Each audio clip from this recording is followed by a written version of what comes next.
and welcome in. And let me take a moment to mute myself because I don't want to hear my own voice.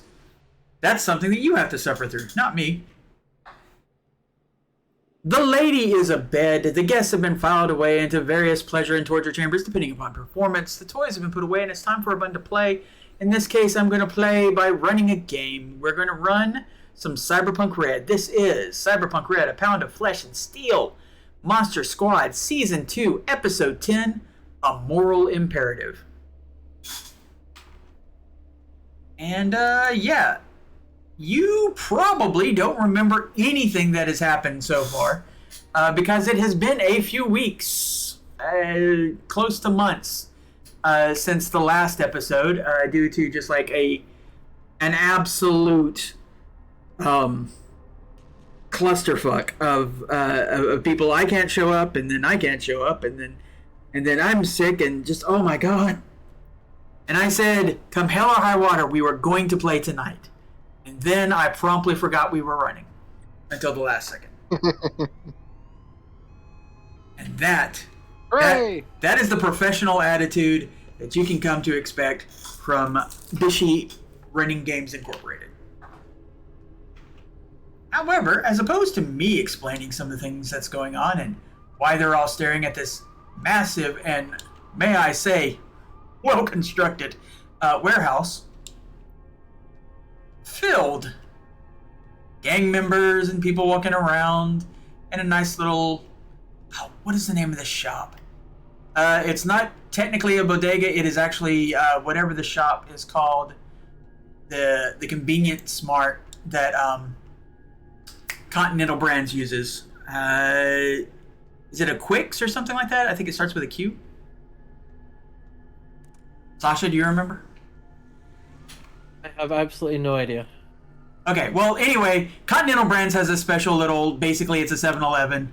And it is a soulless husk of a place. But hey, you can get things that almost taste like coffee. And in this particular case, this being here kind of hints as to who owns the warehouse right over to the side. Because why not make all of your employees get their lunch at your own convenience store? Why not? We're going to go through all of our lovely guests, and I'm going to ask you, who are you playing? I'm going to ask you who you are, and as opposed to just saying where your head's at, I want you to tell me a little bit about what's going on so that our fine viewers can figure that crap out. All right, let's go in first. Hello, culture. I see you're a nerd of culture as well. We're going to start out with Satine because Satine has been awfully busy being absolutely tossed around by a cavalcade, a multitude, a full-on orgy, a gaggle, in fact, of office ladies on their day off. Nice. Okay. Hi, I'm Gin. I'm playing local rocker boy Satine, and how that happened was basically saw a couple ladies getting ogled, didn't like that very much, got beat up and shot by a couple totally not all people. Anyway, had a good time. Yes. After you basically sort of set things up and with some of the Red Chrome Legion that were standing in guard of this warehouse, these people over here, there was one other guy over here. He was the one that you punched repeatedly in the crotch. Oh yes, I remember that now. I kicked a guy in the crotch so hard that it fell off. Anyway. Yes. And then his friends, to rescue him, proceeded to kick him to death while laughing. Which gives you an idea of who you're dealing with. Yes. Of the Red Chrome Legion. And yeah, the young women absconded with you into a car, and that's basically where you've been spending your time. But why are you out here? No, that's how I remember it. Was he got abducted into the car, and it was like, okay. But why are you out here? What is this warehouse? And why were you tangling with the Red Chrome Legion of all people, aka the Cyber Nazis of Night City? Uh, because if I remember correctly, we were trying to take down an influencer who wanted the property that what we thought was a community garden. It's not a community garden. Uh, Dealings were done, and information was spread, and so now we're gonna attempt to infiltrate the warehouse. All right. Then let me ask you, Doc Dresden, who is in a not Doc Dresden, I'm sorry, Mr. B, who's in a very compromising position with a squirrel at the moment. We should take pictures. Blair it all, you got the camera. Blackmail material.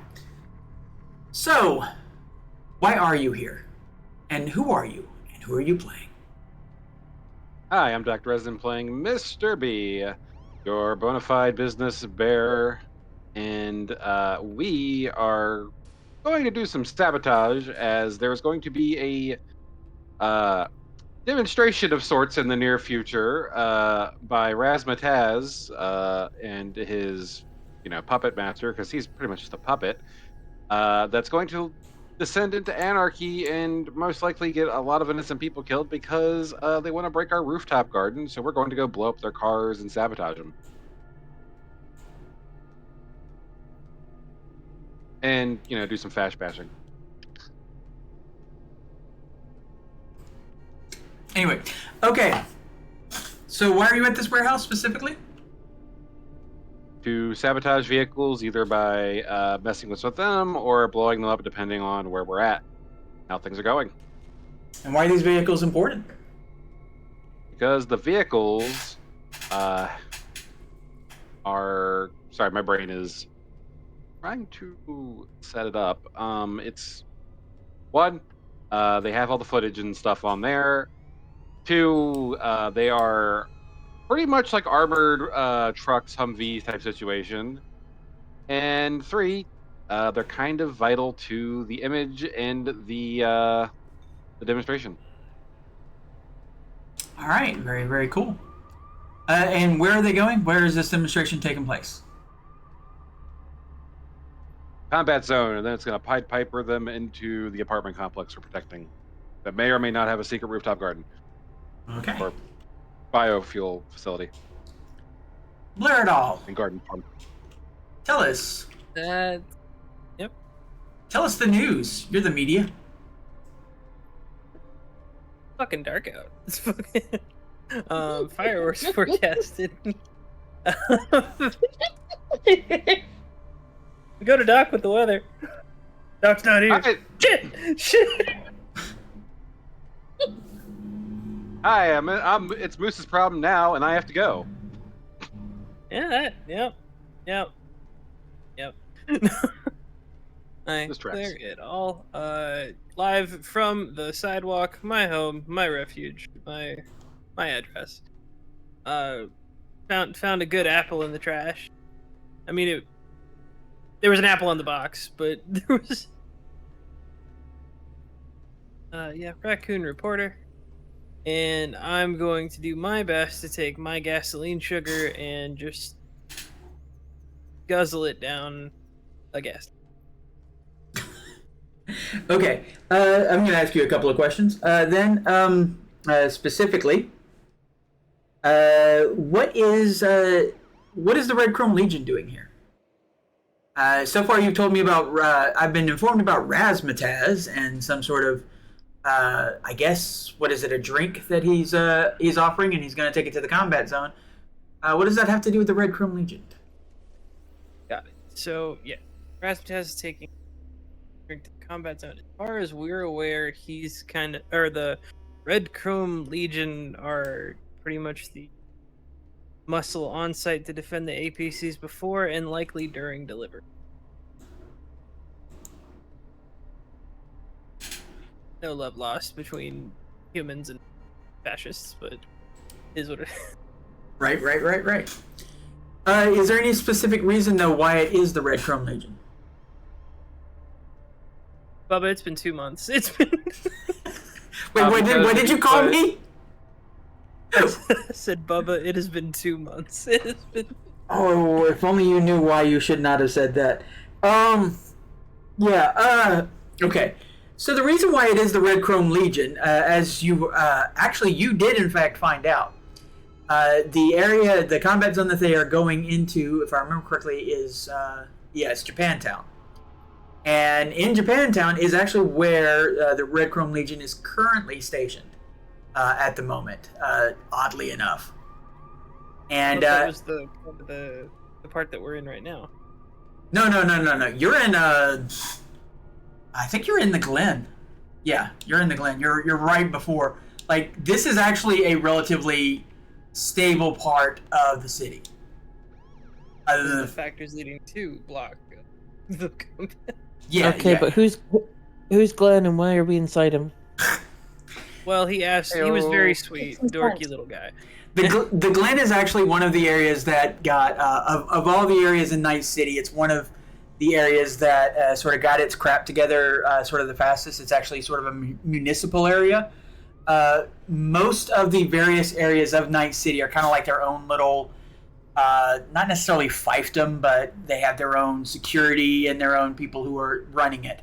In this case, it's as close to Night City's government as there is. And in fact, that's why the security here is actually Night City PD, NCPD. However, it is in fact overlooking an area that goes from the Glen to a sort of a no man's land called One Block, which is the area that surrounds the combat zone, and then past that is the old Japantown combat zone.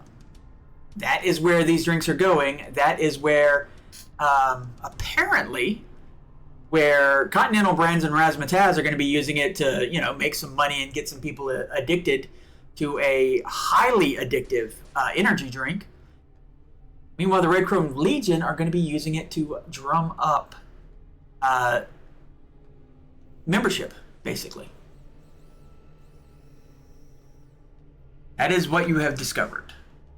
And that is why they are here. And that is why, because normally the Red Chrome Legion, first of all, probably wouldn't step into the Glen all that much if, without like a very specific purpose. Because nobody likes them. Oh, poor fellows. Yeah, poor Nazis. Yeah, nobody really cares for them all that much. But in this particular case, they're getting paid and they will probably get some new recruits out of the deal. And their recruits will be addicted to a substance that they will have pretty much exclusive rights to offering in the combat zone. Yeah, don't drink this stuff, guys. It makes you absolutely terrible with grenades. You always end up dropping them at your feet. Yeah, for some reason or another, it's really bad with grenades. I don't know why. Athletics down, everything else up. Or shooting people with a shotgun. Or teamwork. Or, we're just gonna... The long list. But yeah. Yeah, I don't think that the mooks ever actually did anything competent. Well, they set up the bomb. That then somebody ran across a road. Hey, Hazelnut. Listen. Wait. Actually, before we did that, Blair, who's playing you? What are you wearing? Who are you wearing? Or who's wearing you, actually? Hi, Boostress. I used to stream. Now I just hang out with streamers. Howdy. But you used to stream? You're one of my favorite streamers of all time. That's so weird. Okay, Uh-huh. well, we'll talk about that later. Okay, alright. Hazelnut. Tell us who you are and what you are. I am Wyatt. I am currently playing Hazelnut, and I am a squirrel. A computer squirrel. A Who net may or runner. may not like anything else. A very small, very cute squirrel boy. That is, and also a net runner. You are the one who sort of cracked the code on the vehicles. What are some things that you learned about these vehicles? They have One. 4 wheels. Actually, don't they have 6? Yeah, I think they might have Fuck 6. Yeah, way to go, Doc. Business people never have to know how to count. More Numbers, true than it numbers, should be. numbers. I But mean, the blue razzmatazz was making him take a -2, so he just -2'd the wheels. Oh, there you go. Would help. But what else? What else did you learn about the vehicles? Because you actually broke into one and found out that it did in fact have an architecture, which is very odd for a vehicle that size. Yep. It had quite a few subsystems, mostly around things like the refrigeration and the quote-unquote safety of the drinks. However, they also had quite the extensive it wasn't live streaming, but it was recording and editing, wasn't it? Mm-hmm. Yeah, it was sort of like a multimedia kind of situation, so that they could basically turn any event, and very specifically this event that's coming up, into advertisements for their brand. For Razzmatazz and this new Razzmatazz Berry that is sponsored by Continental Brand. And if I remember correctly, it also had a connection to a server. That, or it had its own server that had it has its own documentation in it. Yeah, it has its own architecture, and it had some information in it too. Yeah. Near as you can tell, the reason why it probably had that after like messing around with the files is you think that corporate guy that Doc Dresden had been talking to was keeping that to the side in case they ever had to neutralize Razzmatazz, because Continental Brands is like, okay, you will be our face. You knew when you got hired for this gig that you weren't allowed to just kill him because he's well connected. He has a very wealthy and powerful and influential father, but they did want to have something on him in case like he got too big for his britches. Which, Gotcha. yeah, useful for them, but also super useful for you. Right, the more you're thinking about this after having looked at the files, the more you're thinking, which is why this is the season finale, the more you're thinking that if you can stop this event from happening and get one of these vehicles out of here, you will have fulfilled the contract, because you will have all the material you need that you can either use yourself or hand over to the Jacks and basically end this whole operation.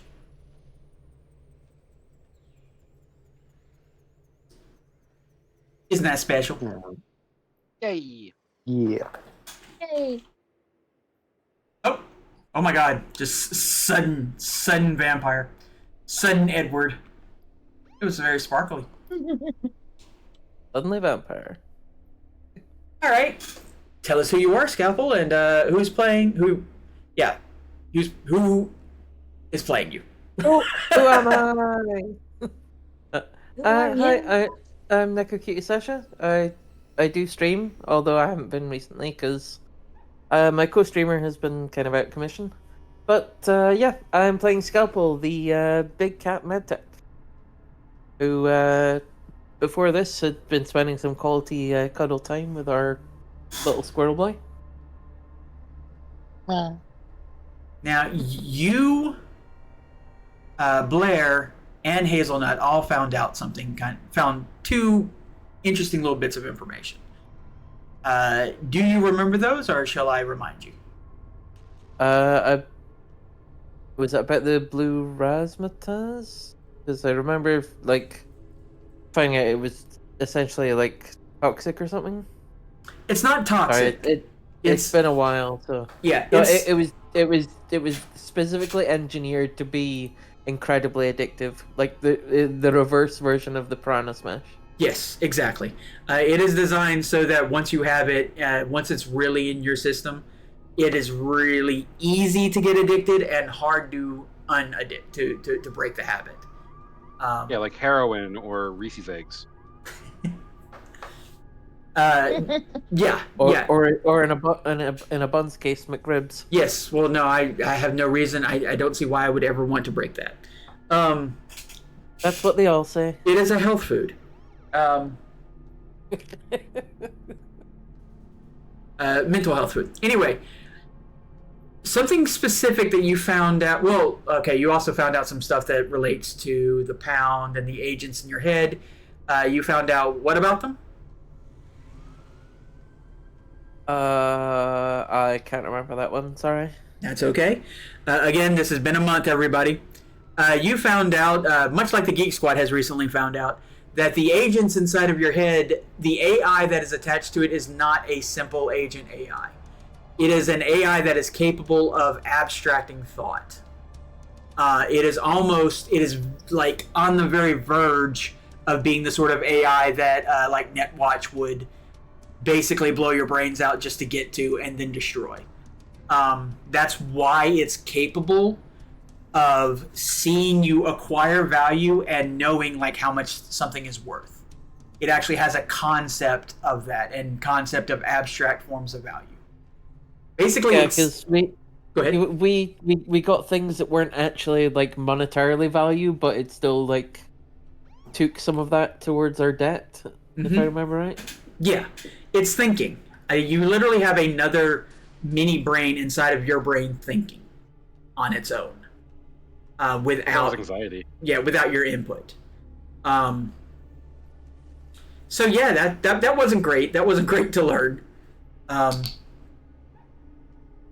And near as you can tell, that is the case for everybody who has gone through the pound process. Yeah. Scalpel is just starting to wonder what exactly she was running from, that this seemed like an attractive option. Well, that's just it. You don't know if you knew that was going to be the thing. Because the only thing that they've been told that you have been told is that you went through the process knowing you were going to lose your memories and that you were going to have to work off the debt, and in exchange you were going to get this full body Exotica transformation, and that it was going to be done in such a way so that you lost the least amount of humanity possible, basically. So yeah, which all sounds great, or maybe sounds great. But there's something else that you and Hazelnut and Blair et al. Found out,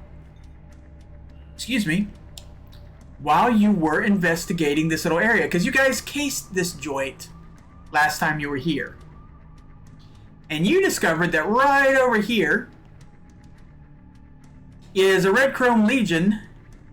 Just like you got a veteran over here and a new recruit whose basic job is guarding the bikes. And he has that kind of job that's like, if he gets a scratch on them, it's coming out of his ass, basically. And you've already seen them stomp out one of their own guys as for laughs. So this guy is not in a good position. So you know that there's sort of like a powder keg over here that you could possibly exploit as a distraction. You also discovered that, yes, there are, in fact, some guards up top. And a interesting little roof area that can be used as a entrance, as well as a door over here that leads down to the steps, and an air vent that could also be climbed in, if you could find some way to do this by, distracting or taking out these guards. That's one option. Blair found out that over here to the side, and I didn't build it, but it's there is a transformer.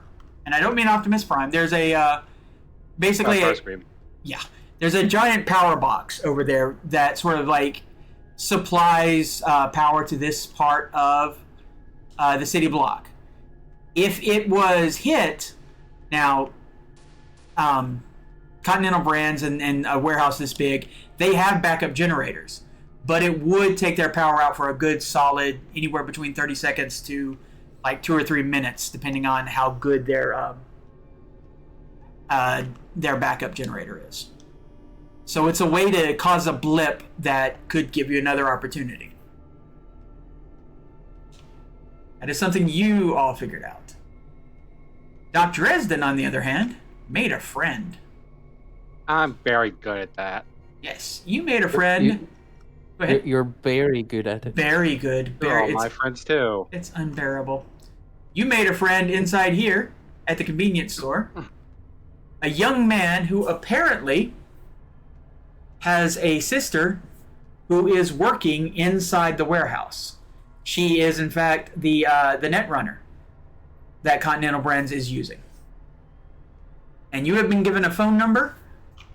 Well, not a phone number. Your burner phone has been attached to her, so she can call your burner phone.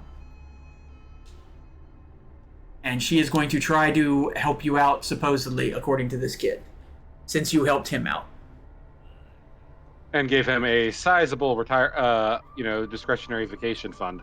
Yes, you gave him some cash, and also you promised you were going to do what you had to do to keep his sister safe.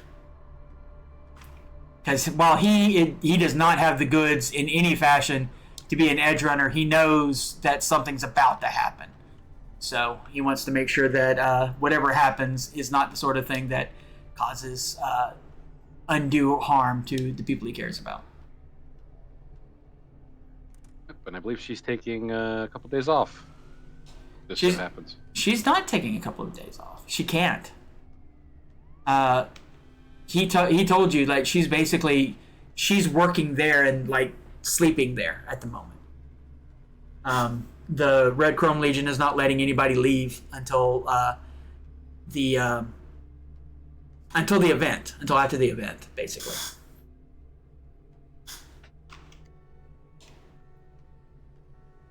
All right, so that is the setup here. That is what is going on. Is there anything that anybody else wants to share? Any other information that anybody has gotten?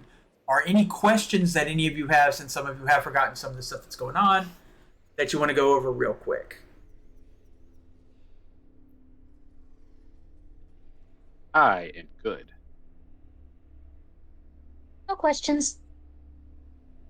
Yeah. If I've forgotten something, then I can't remember to ask about it. So That is true. That is true. And I will say, yes, you did. In fact, you have been upstairs to the top of the apartment complex that you were told to basically save. You know a couple of things about it. You know, one, that's not a fucking garden. There is a garden there, but that's not what the majority of that territory is being used for. It seems to be being used to create some sort of petrochem alternative of some sort. And that is what told you. And also, near as you can tell, the lady who is the wife of the guy who hired you, she works for Biotechnica. And she is the one who helped set that up. And the thing that strikes some of you who went up there and saw the strangest part of all of that is you couldn't help but notice the massive irrigation spheres that you've only ever seen in one other place, and that is the pound.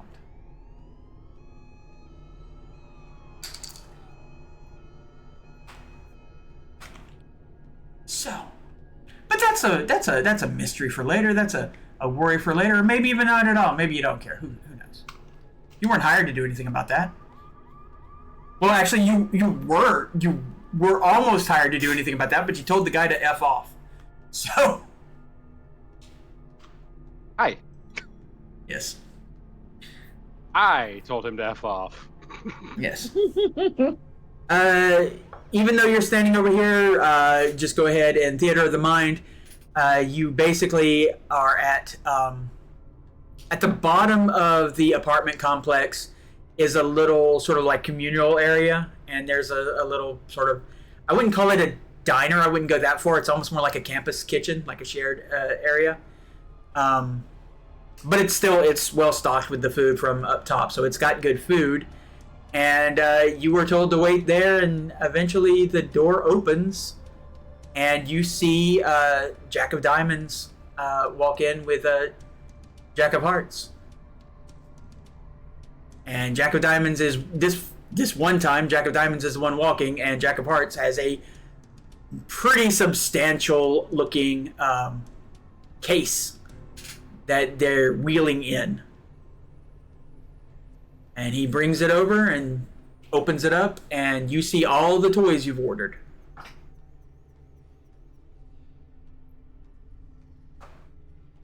Thank you. This will be put to good use. I have a question. This is from Diamond. You've actually never heard Diamond speak. I not? He pulls up his agent, which is like the finest agent you've ever seen. Like this is full on a computer in a pocket kind of situation.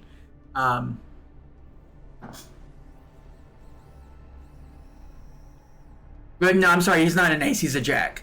Yes, there is a jack. There's a jack of diamonds, a jack of hearts, a jack of spades, supposedly, and a jack of clubs. You've seen the jack of clubs. The only person you haven't seen yet is the jack of spades. And you were actually kind of told not to. So anyway, he pulls up this really, really high quality agent, and when he does, it projects a hologram up, and he starts, funneling around. Your money went through, everything was fine, but some of it came from a different corporation. I don't have a name for it though. It's like it came from a black hole. And normally I wouldn't say anything about that. Everybody has their own little area and all that, but I've never come across. Stop laughing about the black hole, I swear to God. I've never come across a provider like that I could not find some sort of information on. Are you aware of your backer?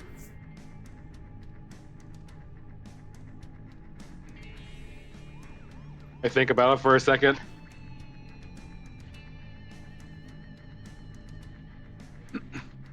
I just kind of sit there. They can kind of see I'm trying to think about it. Yeah, but we're aware of our mysterious backer. Yeah. Well, you. yes, but also no. All right. Okay. What are you doing, Dr. Tristan? Scraping you the hear ramen that? bowl. You're what? Sorry. Scraping the ramen bowl. Oh, okay. All right. I recognize the sound. Right. Ow! Okay. You know what? No, I don't have a nice way to ask how anyone would recognize that. Never mind. You're supposed to scrape it. You're supposed to slurp it. Anyway, Would you rather hear that? whatever. When you're trying to get the last bit of noodles. Exactly. No more juice. No. Well, broth, but. All right. Well, it doesn't matter to me. The money spends just as well. Just strange. This whole area, and he looks around the apartment complex. There's a lot of weird finances popping in and out. It's probably best just to not ask questions. Normally, yeah. And I'm not going to ask any, but that is kind of my job. Oh, but you know what? Get your job done and everything will be fine. Yeah. All right, cool. Here's your toys. All bought and paid for. You'll find them in good quality. And once you're done with whatever it is that you're doing, because of this and other things, I have suggested to my employer that it would probably be best if you guys moved along. Not to be insulting or anything. No, understandable. Okay, good. All right. There's a lot of we don't want relationships to become complicated. You hear from Jack of Hearts. Don't I know it? Go ahead. This was never going to be short term anyway, so. But it has been good to work with y'all for what it's worth. Appreciate it. Next time you're in the territory again, let us know that you're coming, if you would please. And we can set out a spread. That was from Jack of Hearts. I'm sure you will. Wink, wink. He reaches into his pocket and he flips something at you. I catch it. It's a poker chip. And he gives a little head bob and they both leave. Hey.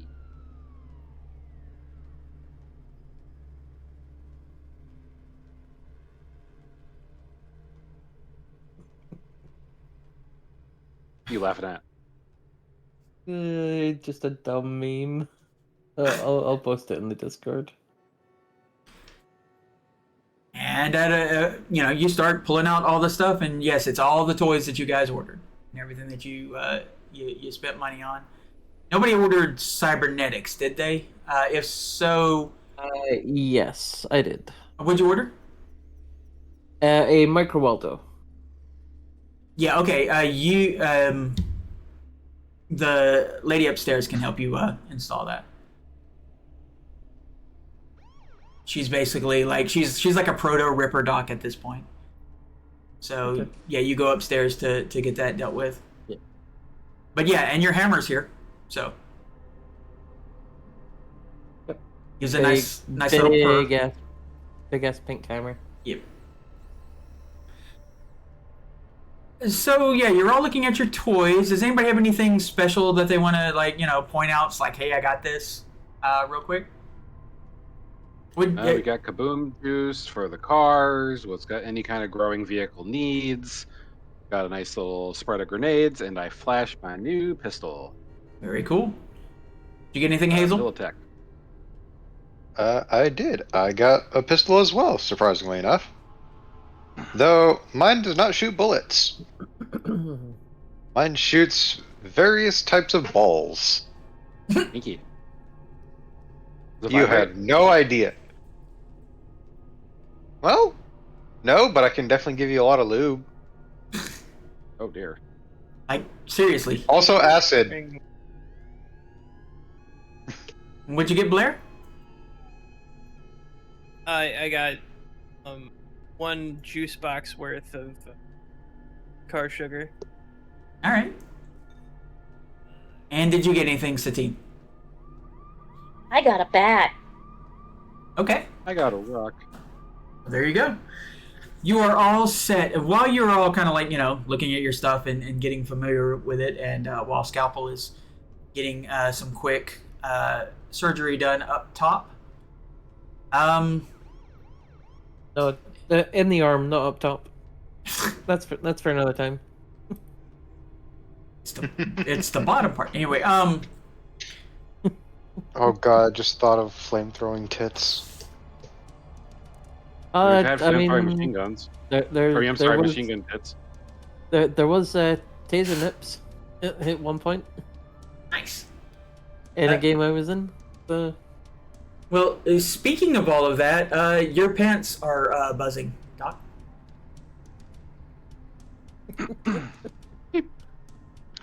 Yellow.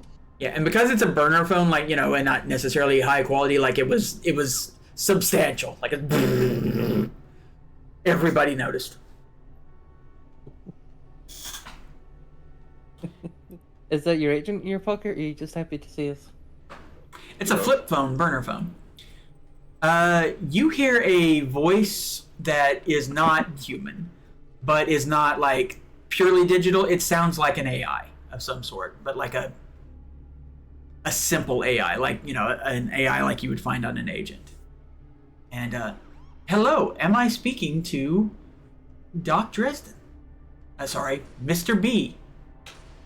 You look so much like your character. I'm sorry. Hey. But figuratively, Ask who is calling. the only person who has this number. But you gotta check. This is them. So, I heard that you have spoken to my brother. Helped them out. And that is why I am calling.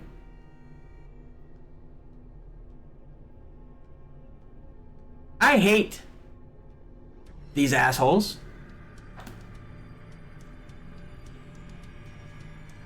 I can help, but I'll need your help too. What do you need? I have a recording of a loop of a typical day, which I can upload to the net and the security system. But I need a blip to install it. I can do that.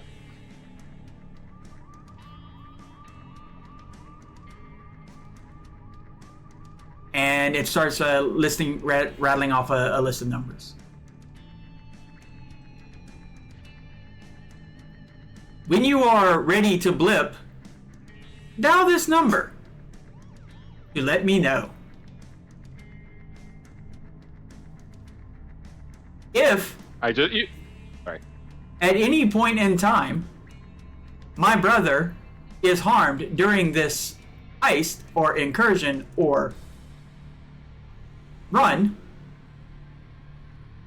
I will use what information I have and what I will gain to destroy you. Please understand. Of course, I wouldn't expect anything else. Family matters. Thank you and have a nice day. And the line goes dead. As I'm just holding up like whatever I'm writing on with my ballpoint pen finger, I'm like, this comes in handy more than you guys would think.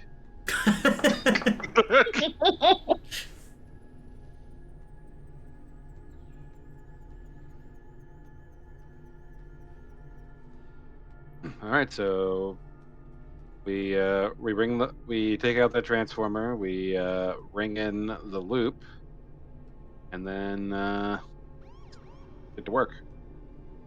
Sounds good, right, gang? Smashy, smashy. Lifts Smashy, smashy. hammer with smashing intent. We are going to cause a lot of damage tonight. I'm ready for it.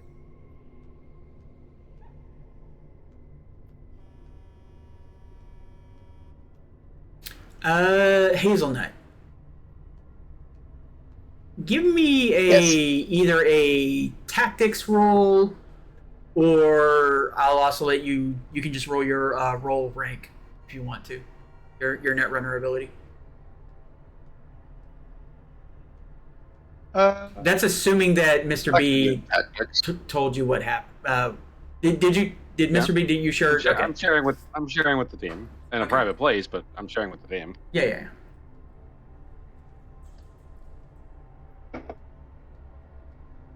Okay. Just sort of guessing with what it is that she plans on doing and everything. It depends. If she tells you that she's gonna like open the door or something like that, then the best action might actually be to go through the front, because you'll be capable of doing that, as the area will be sort of like secure to pop through, because anybody who's looking at the security cameras is just going to see what happened whenever it is that she's got the loop going. So that is a possibility. But if you want to try any other approach, you can. But you do know that a blip will cause, like, say, the people up top to be on guard.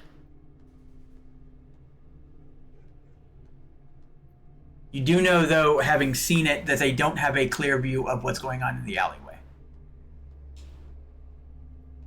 That's why there's so many guards there. We also have guards on the front, and it's also where most people could see what's going on. Well, no, okay. The streets. I made a mistake. There is a door in the alleyway. That's actually like this. The front. This is not really the front door. This is where trucks go in and trucks go out. This is actually the front door to the warehouse itself. I don't see any indication of where you're talking about. Sorry. You'd have to be looking at my screen. Okay, in the alleyway, there's a door that leads to the inside. Okay, the alley on the right side? Yeah, the alley that's right beside the little quickie mart, whatever it is. Okay. You just have So to the take. alleyway with the 3 visible guards. Yeah, you'd have to take those 3 Yeah. guards out. If you go that approach.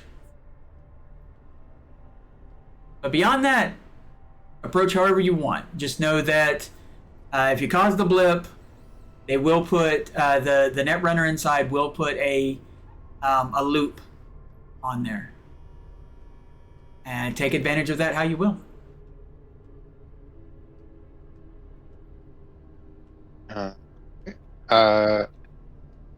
I would share those observations, but I would also have a couple questions. Go ahead.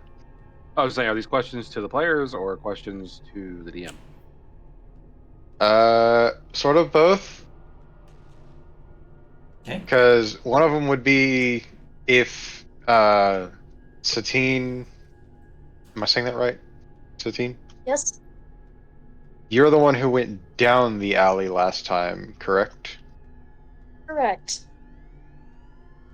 Did it look like there's an easy way to climb up back there? Satine, roll concentration. Okay. I mean, if nothing else, I was pretty distracted, but if okay, if that's nothing a else, we could use, 7. if nothing else, we could use this. And- Scalpel holds up her grapple gun that she bought with the toys. So I rolled a 7. And Actually, it works great there's because I was going to ask if that's contortionist. That's not concentration. There's concentration. 10, 17. 17. So this is the information that you have based on that. You saw a door, and there was a window that you could kind of like sort of peek in, and it looks like there's another door past that with a guard and another like something that probably Hazel would have to break if you went inside. But you could do, and there's only 2 guards on the inside. As far as climbing up, it would be a difficult climb straight from the alleyway. It might be easier to get on top of the little quick mart and utilizing the grapple gun go over. But then you will also be dealing with the guards up top.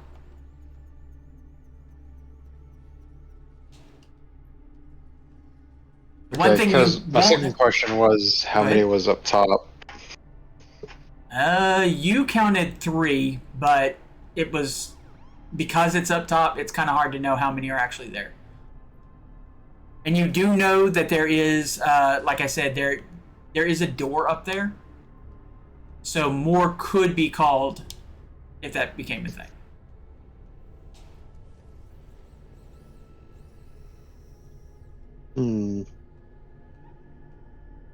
Yeah. I was debating if I was splitting up the group. You know. Don't you know you never split the party? I mean, we're both assaulting the same building from 2 sides. Yeah, I lost a character splitting up doing that. Well, I wasn't going to go by myself. We could lose just as easily to a grenade on the same side. Yeah, my thought was, would it be possible to go start over there, use the blip to get in, while me and 1 or 2 other people go up top to try and see what we can do from up there to aid everything. Well, there is a patrol up there. So we have to be careful about that. But That's why I was trying to remember how many were up there. Because if it's just like 2 to 3 of us could take them out fairly quickly. quietly, that I have a problem with. I mean, melee's pretty quiet. Smacking someone over the head with a hammer is quieter than you think. Yeah. Definitely quieter than gunshots. the main thing with your tactics roll that you get is if you go for the approach where you're up top, whoever does that needs to be good at stealth. Anyone who's going to go through the door either needs to be strong to deal with the actual guards or tech-minded to be able to open the doors in case the Netrunner doesn't open the doors for you, because you don't know if she will. She hasn't said. Then again, someone strong enough could rip the door off, but you know. Hi. One way or another, we I can can open hack. the door. I mean, that's why I was thinking. I can hack too. Me upstairs. Yeah, but for hacking, they would need to be downstairs. Yeah, the downstairs is where the hacking would be done. Hmm. Unfortunately, Hazelnut, your character is good at the two things that you're good at the two different approaches. So it's just which one of those approaches do you want to apply your skills to? My character is also good at both approaches. There you go. I'm sneaky, but I'm also strong.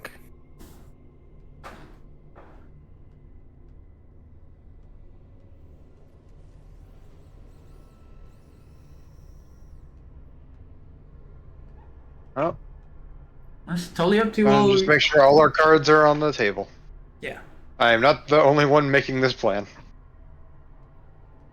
I mean, we blow the Transformer, it's gonna be aggressive anyways, but we're going to minimize internal confusion as far as, like, you know, we have the Netrunner covering our tracks as best, you know, to a degree.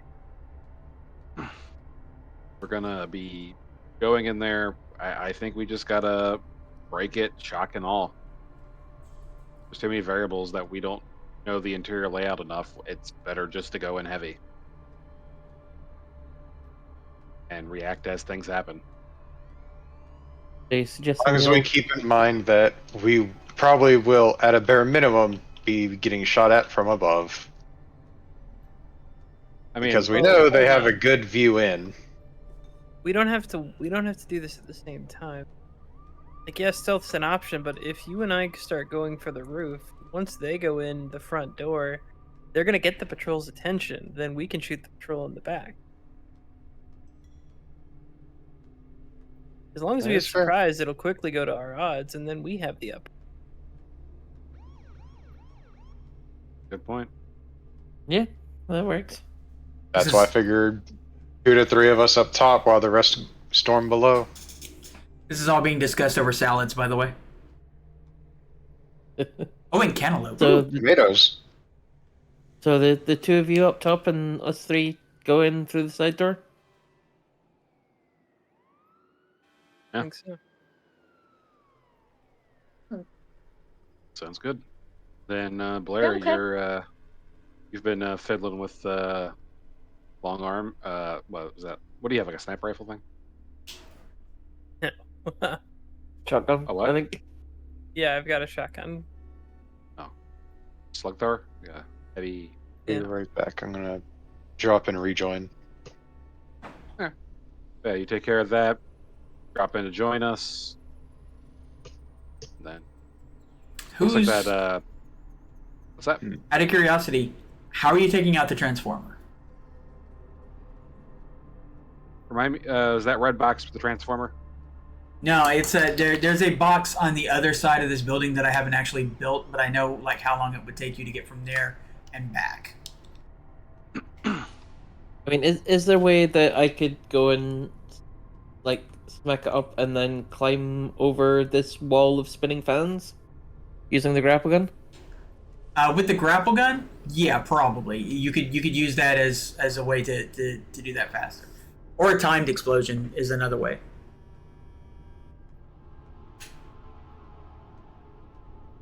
Do we have any timed explosives?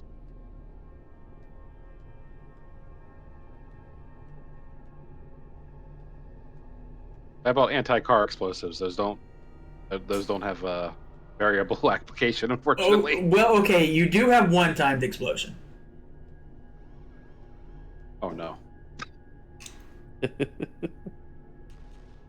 Um. A hefty explosion. If I'm thinking of what you're thinking.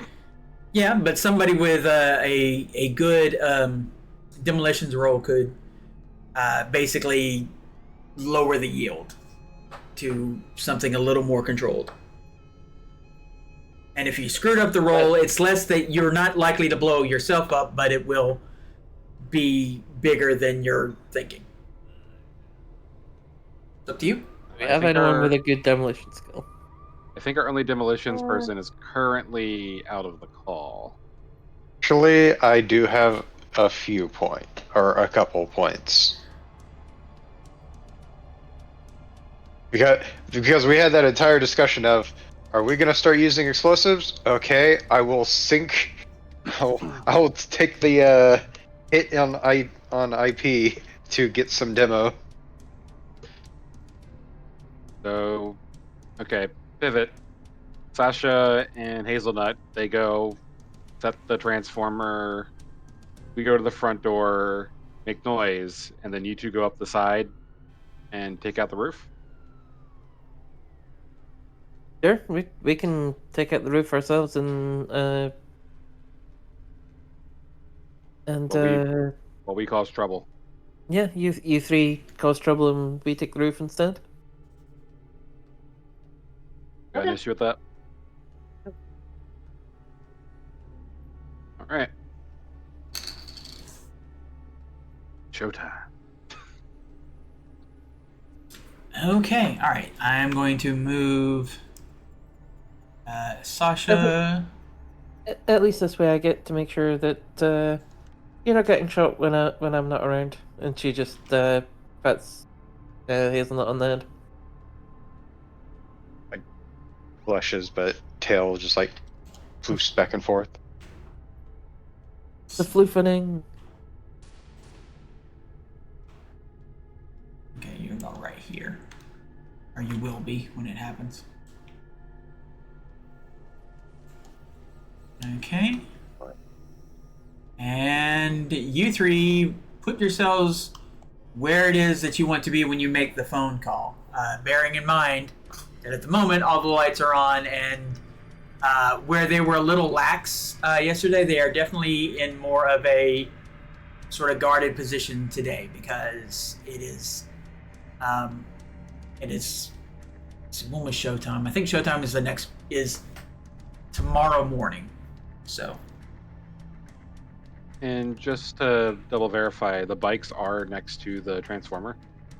No, the bikes are on their own. The bikes was basically one of... They're basically... I created this map with multiple potential failure points, depending on what it is you wanted to do. Be right back. So there's front door. You guys are at the right-hand side door going in. And the bike's at the left-hand side. The transformer's at the back. Yes. Okay, that's where I think my brain was. Okay, so back of the building, gotcha. All right. Be right back. Put yourselves into the position that you are going to be in, hopefully without being seen by the other guys. If you want to, you could go into the quit mark, because none of them are there. Because, like I said, they're all on duty at the moment. Duty. Who's working tonight? Duty. Duty. BRB.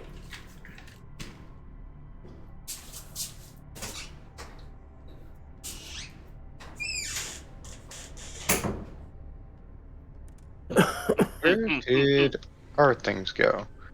We're around the back. We've already been moved. Okay. Yeah. Also, yeah, there is something going on with my headphone. The right ear is randomly stopping and starting. Could be a loose wire or something in the headset. Hey, Satine, what's your athletics skill? Maybe, but it's when I went into the audio program, I hit reset headphones and it started working again.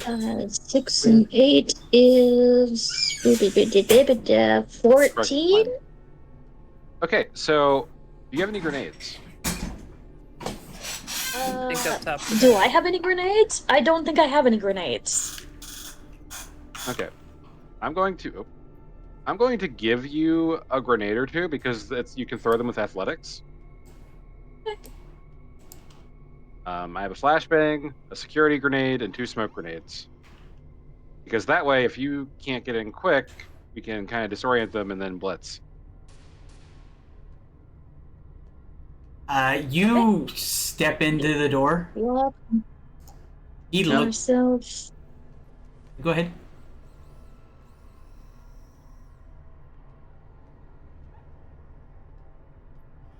As you all step in the door, he like turns around, sees, he hops over the counter, and walks back over here. Ma'am, we Hello? no, he's walking over here. He's like, the computer's down right now. I can't really ring anything up. Just grab a bag of something and jet. Shit, I'll take a free bag. And they leave, and he picks up a couple of bags and a drink, looks at you all, and then walks out. Oh, looks like it's my break.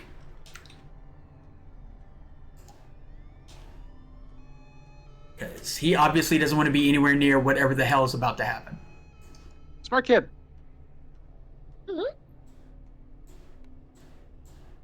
Drink some water if he's. Yeah, you have a full convenience store if there's anything you want to pick up real quick while you're here. How dare you make me work on my time off? Is this where I bought a burner phone?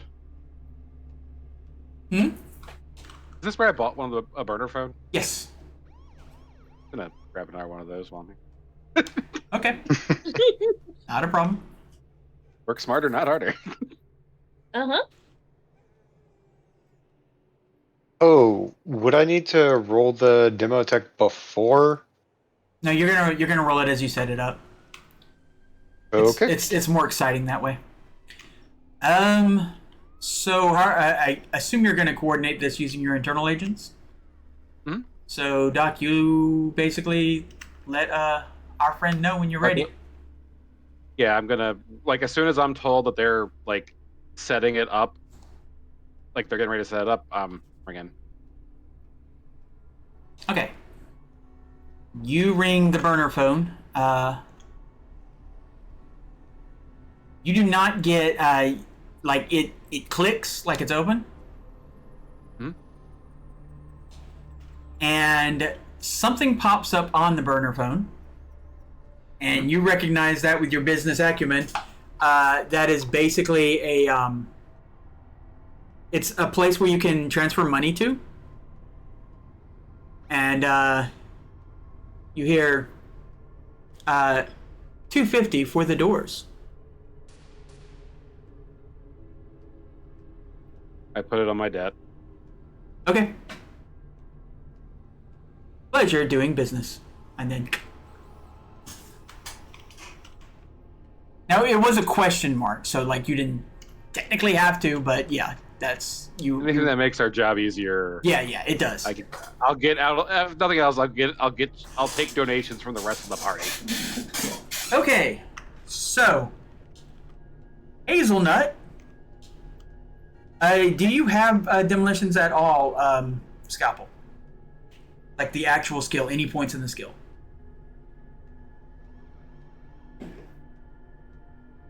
Hazelnut or Scalpel? Scalpel.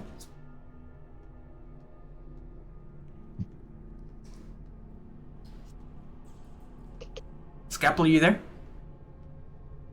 Sasha? Sorry, Mike was muted. No, I have no points in the skill. Okay. Do you I want? will be a cheerleader for Hazelnut setting up. Do you want to try and use a skill to help them to give them a +1 to this roll in any way? In which case, tell me the skill and what you are trying to do with it.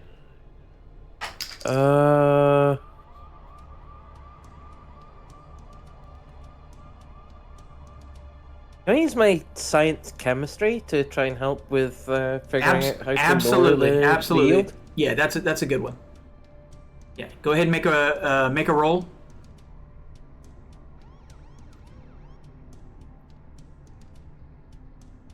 A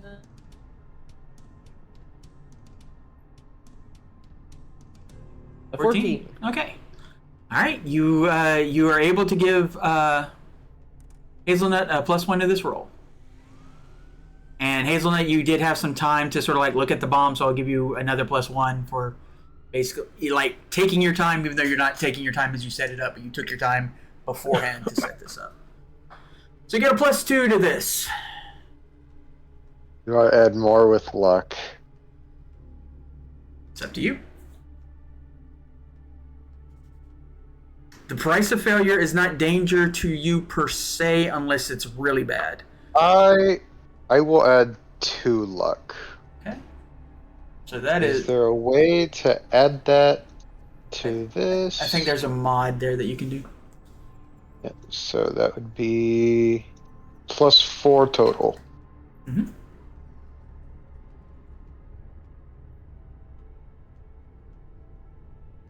That is exactly what And you that needed is- for a perfect. Go ahead. And that is why I did add luck. Yes. Yep. That is exactly what you needed to not have any problems whatsoever. You do, in fact, set this bomb and have enough time for both of you to start, to go up against the wall. And we will do a thing real quick. And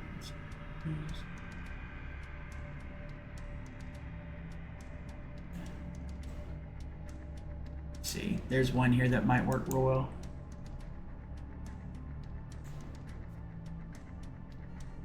Is that as dark as it's going to get because of the lights, and I can't just turn off the light. I wish I could just turn off the lights, but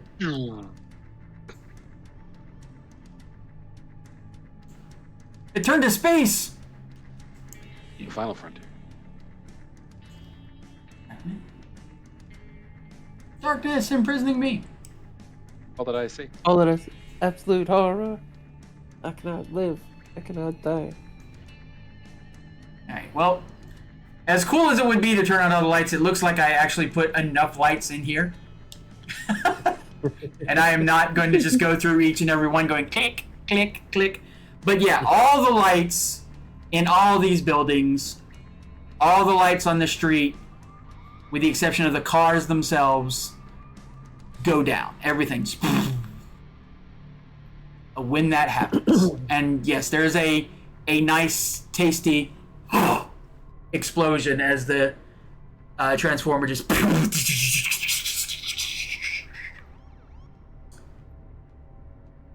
Now, how many of you have enhanced sight of any sort? Yeah. Low light UV, Yes. infrared. Is there anybody who does not have low light? What else? I have amplify. I have low light, infrared, and wait, I have infrared. Fuck, I could just Yes, you do. and just run into it. Yep. Fuck yeah. Yeah. Yeah, low light, infrared, and UV are all part of the same upgrade for your eyes. So So dumb question.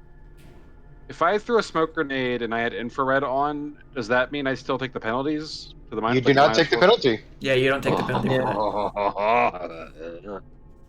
that. That's why I said you should take the smoke grenades. yeah. Is there anybody who does not in the crew who does not have enhanced vision, the low light UV infrared? I've got low light and anti-dazzle. If you have low light, then you got the full thing. It's all one It's all one thing. Yep. Okay. All right, so it looks like everybody's got it. So while all the light goes out for most people out here, and there are a lot of people just like pausing and moving to sort of like they know something just happened, and everybody is kind of like moving toward the street where the cars are to make use of their lights, or they're pulling out their phones to get the light from that. This lady's gonna go over here to this fire because the fire didn't go up. Wouldn't that be amazing? The transformer turned off the fire. We didn't turn off the fire. Oh my god, what's happening? Anyway. I am annoyed that I can't just like turn off all of the lights. But yeah. Lights go off. You just done something, so we're gonna go with you three first. So go ahead and start making your way out there. And we are going to make a roll for each of these guys. I've got a 6-sided die. 1 second. I got a 6-sided die. If I roll a 1 or 2, they also have low light vision, because remember, they are cyber. And 4, 5, or 6. Excuse me, 3, 4, 5, or 6, they don't have that hookup. So you have a better shot of them not having it, but we're going to see. First one does not have it. Click on the guy. All right. Second guy does not have it. Third guy does not have it. And then, just for fun,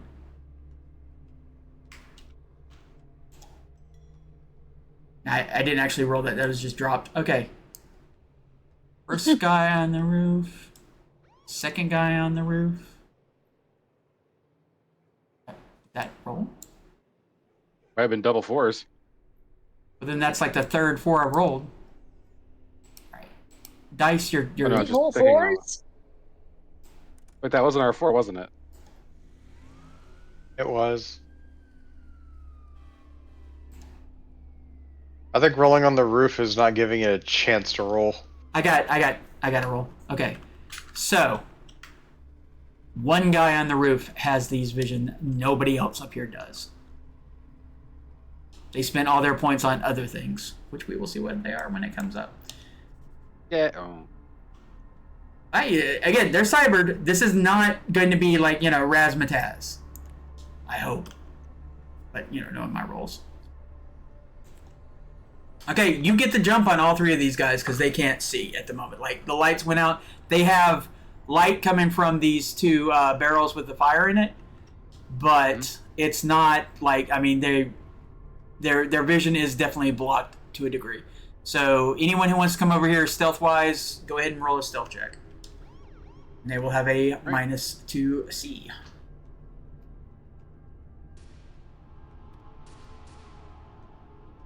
That is up. That is 16. Okay. Blair, are you getting in on this, or? Yep, I've got a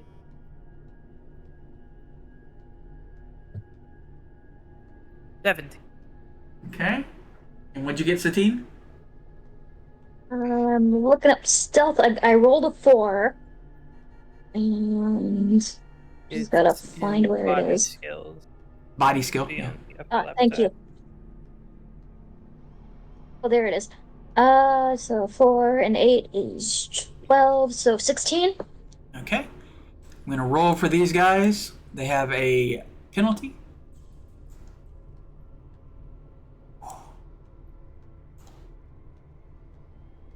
And the other guy. And the other guy. Alright. One guy realizes that something is about to go down. The other 2 are totally caught by surprise. Go ahead and put yourselves all by Doc Dresden, since one of them did in fact notice that something's happening. So bring your characters out here. Can you move your characters, or do you not have that access? If not, I can move you. Assuming it was you that scooted me, thank you. You're welcome. Okay. Then I need you 3 to roll initiative. And this one guy back here is going to roll initiative. By himself. At the moment. That's what? Plus reflexes? Yes. Or 11. Well,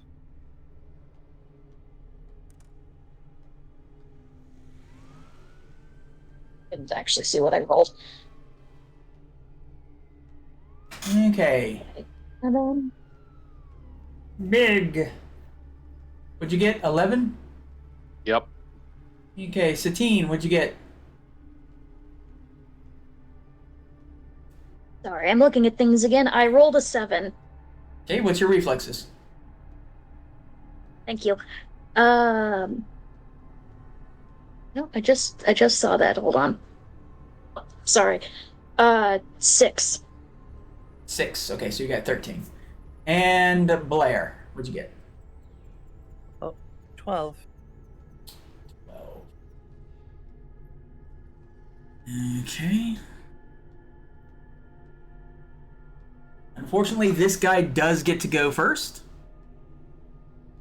The other two guys, however, are completely like, they just like, hey, what the hell's going on? And they're like looking around. Both of them are going to the other guy, and it's like, this guy, don't lock together. I hate it when stop locking. How does one unlock? Oh yeah, okay, there we go. So those two guys are kind of like wandering around trying to figure out and moving toward the light. This guy, on the other hand, heard the steps and is turning around, and he is going to he's going to come up all the way up here. Like, he runs up and he's going to try to hit you all with a shotgun blast.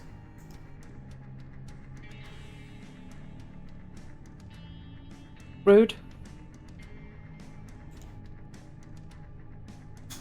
Let's see.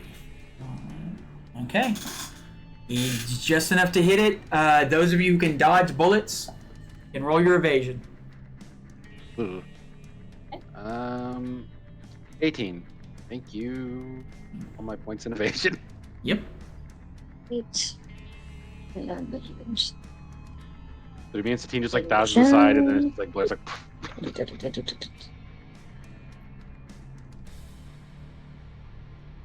you think, It's your evasion. It's under fighting. 6 and 8 is 14, and I rolled a 7, I think. Okay, So- 21. 20 something. Yes. And what'd you get, Blair? One more time, I'm sorry. Well, can you dodge Sorry. bullets, first and foremost? No, I cannot. So Oh, okay. Well, it doesn't matter then. All right. that's what I got. Now, let me make sure I got the right damage on this thing. Because I don't want to do you more damage than I can. That would be terrible. Actually, honestly, Blair, this is really surprising to you. You were under the impression that shotguns were not capable of causing damage. Yeah. This is the first time you've ever seen a shotgun actually do a thing. And it's like you're kind of wondering, why is her shotgun better than my shotgun?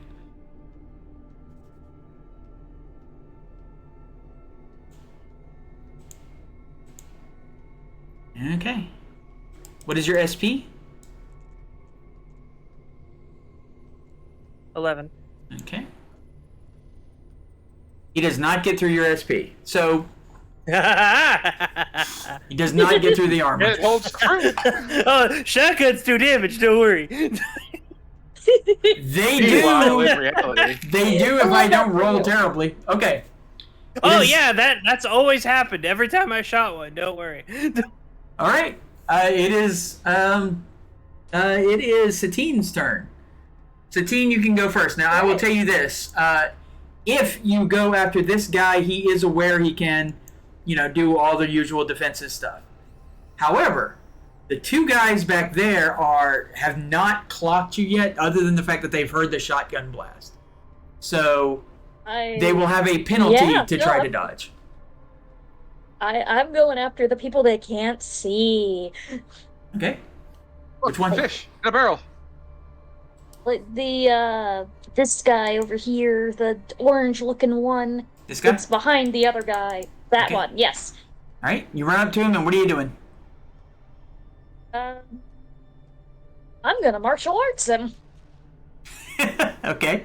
What martial arts are you doing? Any sort of special thing, or are you just going to beat him up with your martial arts? I'm just gonna beat him up because I feel like it. I mean, what? Okay, so roll the 4, and martial arts. Okay, 6 and 8 is 14, I think. So 18. 18. Okay. He will roll evasion, but he has a penalty. He does not evade. So roll damage. You do, as you hit him, you do notice that there's some metal plating like underneath his chest. But it is martial arts, so half SP. Alright, let me just look at my... Okay. If she had gone after this guy, it would have been a sneak attack because his back is to her. This guy heard the shot and like saw his friend using a shotgun. So 1, 2, 3, 4. Onward. Don't worry. I will. 17. 17. Let's see, I have to decide on that. Yeah, we'll do that.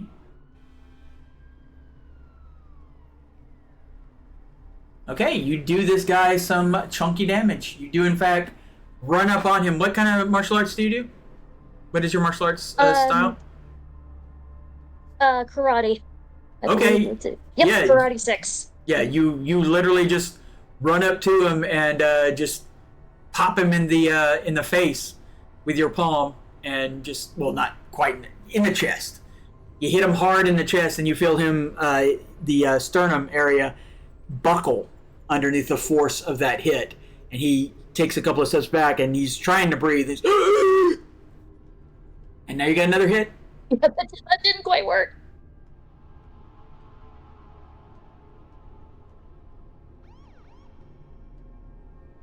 Roll to hit. And your second attack. Oh, I forgot there was a second attack. Yeah. You have a rate of fire of 2 on these martial arts. Yeah. Unless you do like a special move. Oh, I forgot about that. Okay, that You gotta is roll a to 13. hit first. First you gotta roll to hit. Oh, right. So that roll doesn't count. Roll to hit. Never mind. Alright, so that is a 6. So I'm gonna assume that was 14, so 20? You hit. Roll damage. Okay. Let's roll again. 1, 2, 3, 4. 16. 16. Let's see. Oof.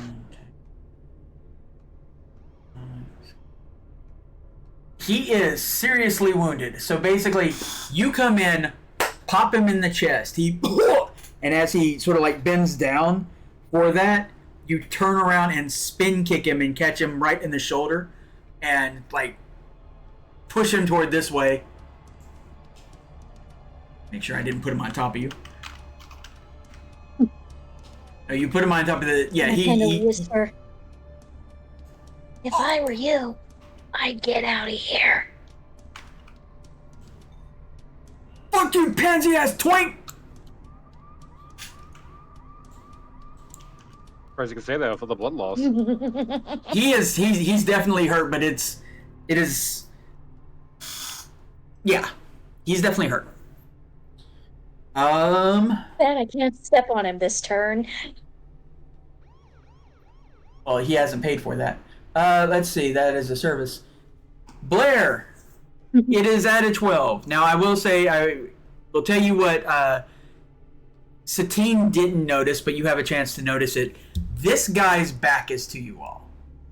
And, of course, he's also surprised. So, if you want to, you can hit him totally by surprise. Well, that's a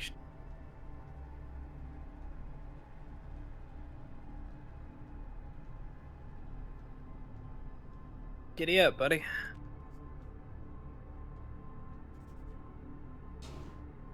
That's an 18. Okay, and what were you doing? Like, specifically, what was your attack?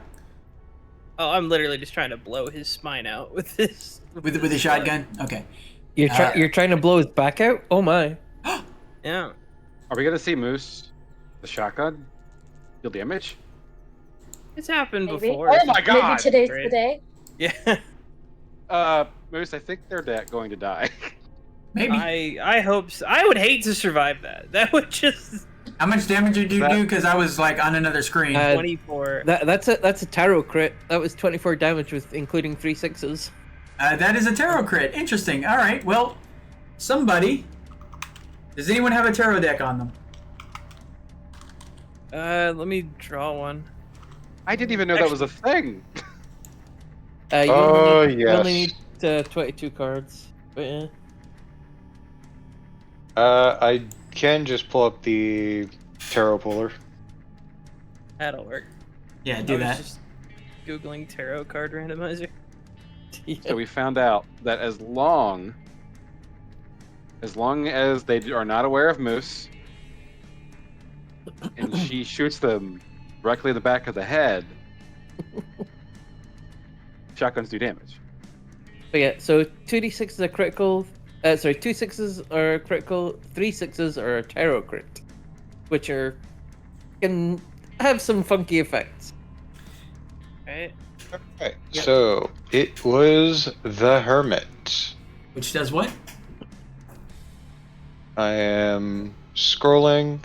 The Hermit forcibly invites you on a journey inward. The victim suffers the lost eye critical injury twice. Although the penalty for the injury is only applied once. Should this leave this target without any ability to sense an opponent, any skill check they make suffers an additional -4 modifier. He's not going to see you permanently. Okay, so basically you hit him really, really hard in the back, and at the time he was kind of like creeping over toward this fire. Your blast hits him, pushes him forward. His face fully goes into the can, and the flame just because it's Cyberpunk. He's wearing too much product in his hair, and literally sears through his eyes. He is alive. He is not happy with his life. How much damage did you do? You did 24, right? 24. Yeah, it was 24, plus 5 Five. extra for the critical. Yeah, but he does have armor, so he Plus does. 5 extra is 29. So he does get the benefit of armor. However, there's something about the way he's screaming and moving that tells you that he might be done for the night. You're not sure. It's up to you. I want to finish the poor bastard. I don't enjoy this. Yeah, he's definitely, he is losing his mind. Now, he is screaming.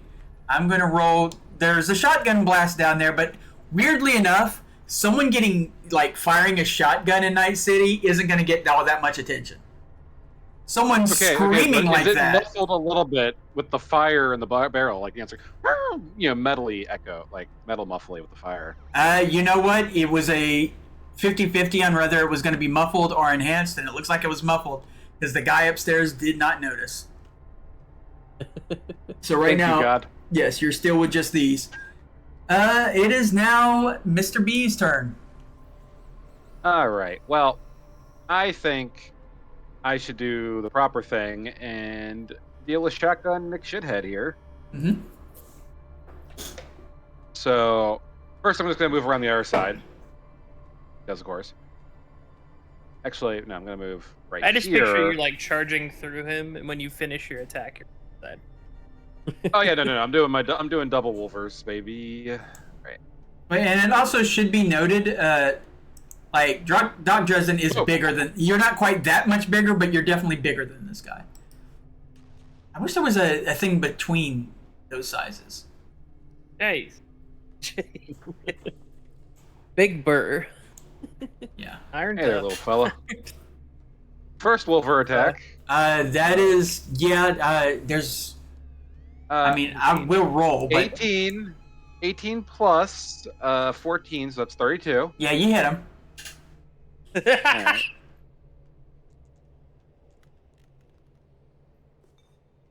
Alright. 14 damage, and what's half armor on melee?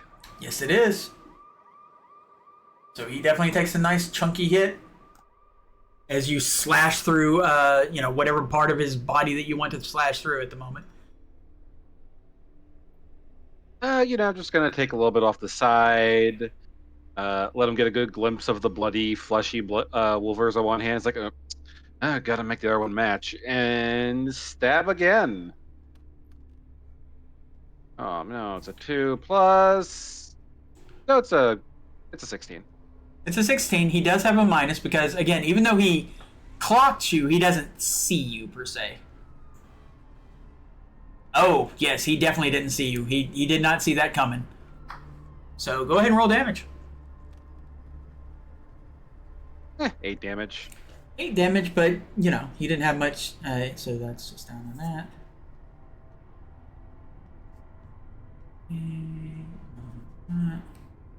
Welcome to the show.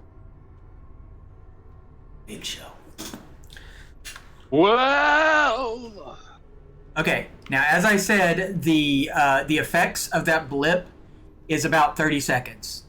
The fun thing is, a combat round in Cyberpunk is only 3 seconds. So you actually have 10 rounds of time to mess with people before anything needs to happen. Somebody banned jokers. Probably a troll. Anyway. Okay, now these two guys are finally get to roll initiative. One in the back. That -4 is going to apply to this too. So. Hazel and I also get to roll initiative now, or? Yeah, go ahead.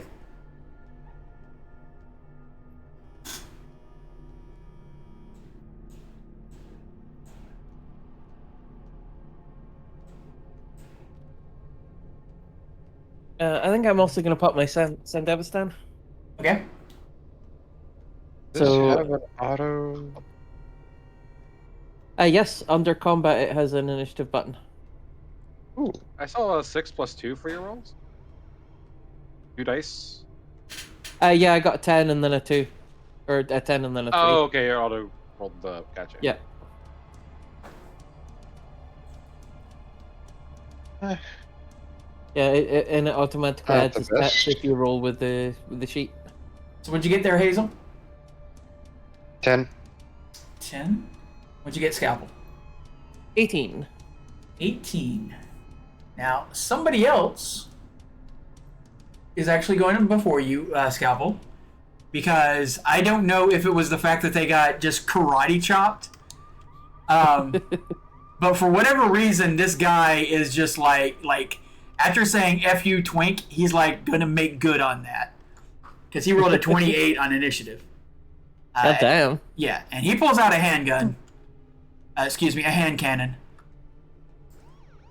Go ahead and roll your evasion, if you will, because he's definitely gonna hit just regularly. I'm assuming this is for Satine. Yes, Satine. Yep. Okay. Whoop.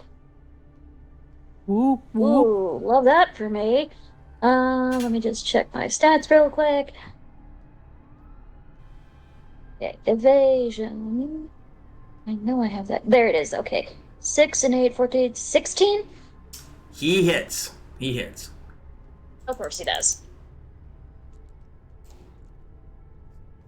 He hits for 12, which is just enough to get through your armor. You take 1 point of damage, and your armor is down from 11 to 10. A ton. Okay. So yeah, basically, you walk, and he gets back up and is like, "You fucking twink!" Pulls out the gun and just plugs you, and it hits your shoulder, and it hurts. Because anyone who's had a bulletproof vest knows that shit still hurts, but it doesn't do any actual damage. Well, it does 1 point, but not Right. you know what I mean. got I bruised. kind of blink. Yeah. I mean, compared to the damage you did him, it's it's not much. Yeah, really. We are not the same. Excuse me, I need to. All this for a drop of blood. All right. Okay. So. Oh yeah. No. Yeah. He was real hurt. Oh. Okay. Yeah, okay. I'm sorry. I got confused as far as who got hit by what. All right. So the next person to go is in fact Scalpel. Yeah, It- so, Let's see. You got a grapple gun on this. yep. So a mechanical question. Would I be able to basically wrap an arm around Hazelnut and pull him up with me on the grapple gun? Okay. You can. I will allow that, but you'll have to. It will make you have to roll an athletics check. Otherwise, you just get up there with no problem. But if you're gonna take, yeah. I'm fine with rolling athletics. Okay.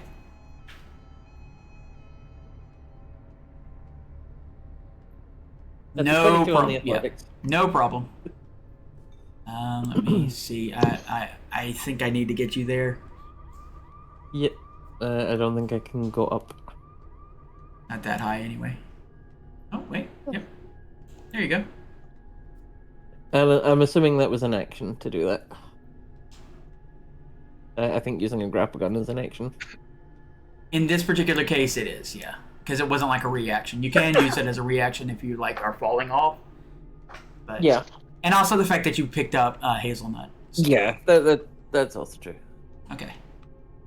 All right. I will give you movement though if you want, since you basically used as opposed to. It's kind of like you did a double move almost with your action. So. How do you bring up the ruler when you're moving again?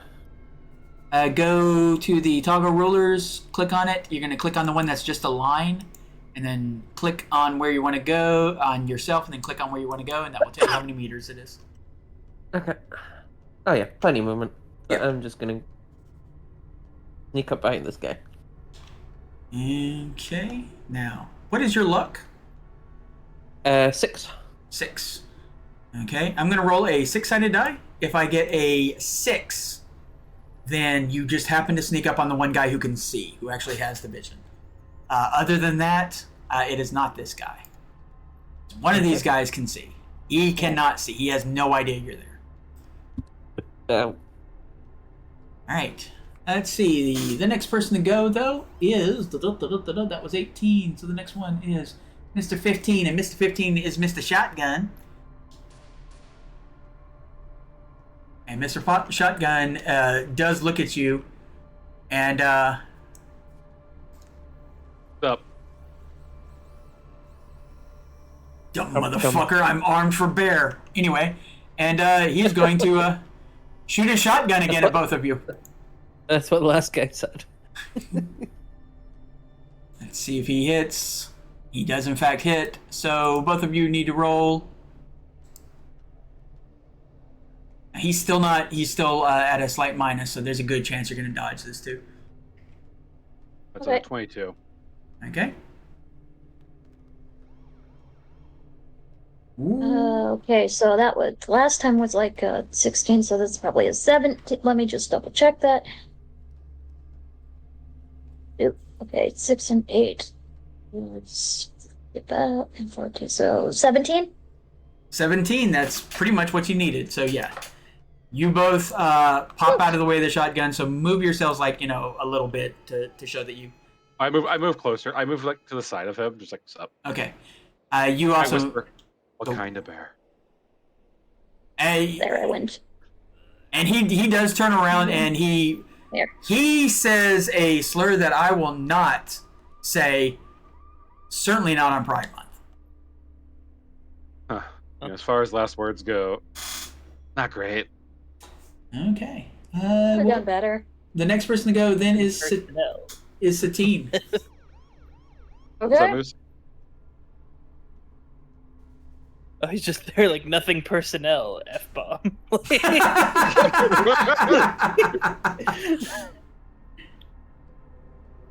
Go ahead, Satine. It's your turn. Okay, so we got this guy, and so is the other guy still alive? The one what I karate? Everyone down He- here is he still alive. Shot you. Yeah, he's the one who shot you. Okay.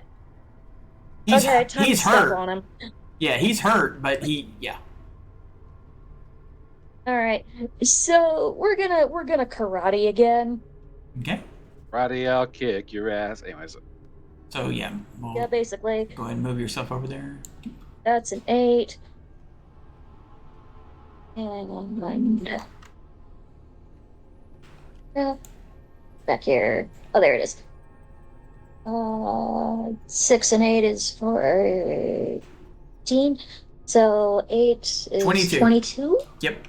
You hit him. Roll for damage. Okay. He did Oh, a he's pretty gonna good hit this dodge. Like again. he is trying to get away from you at this point. He's like, 2, mother. 3, 4. Don't touch me, you're gonna get those- Again. And he says the slur. He says the slur again. You're gonna get it all over me. Fucking this is a great. Which, slur. Yep, nope, have 16 damage. Have 16 damage. F16 damage. Okay, cool. This is a great Pride Month stream though, because we get to kill them. Oh yeah, that was the point. Okay, that was that guy. So he takes. See, that thing has already been damaged twice.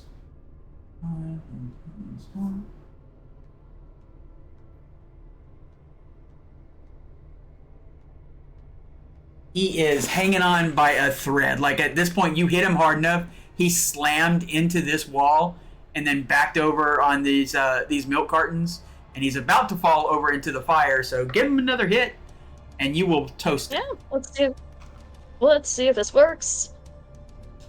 Okay, that's an 8. So yeah, I think it was the exact same thing as before. So like 22. Yeah. So you do not even have to roll, but if you want to roll anyway, just in case you crit, so that you can do something really cool. But go ahead. Just for funsies, I'm gonna 1, 2, 3, 4. I declare a thumb Boop. war. Some more. Same half a Oh, brain look, cell. 16 again.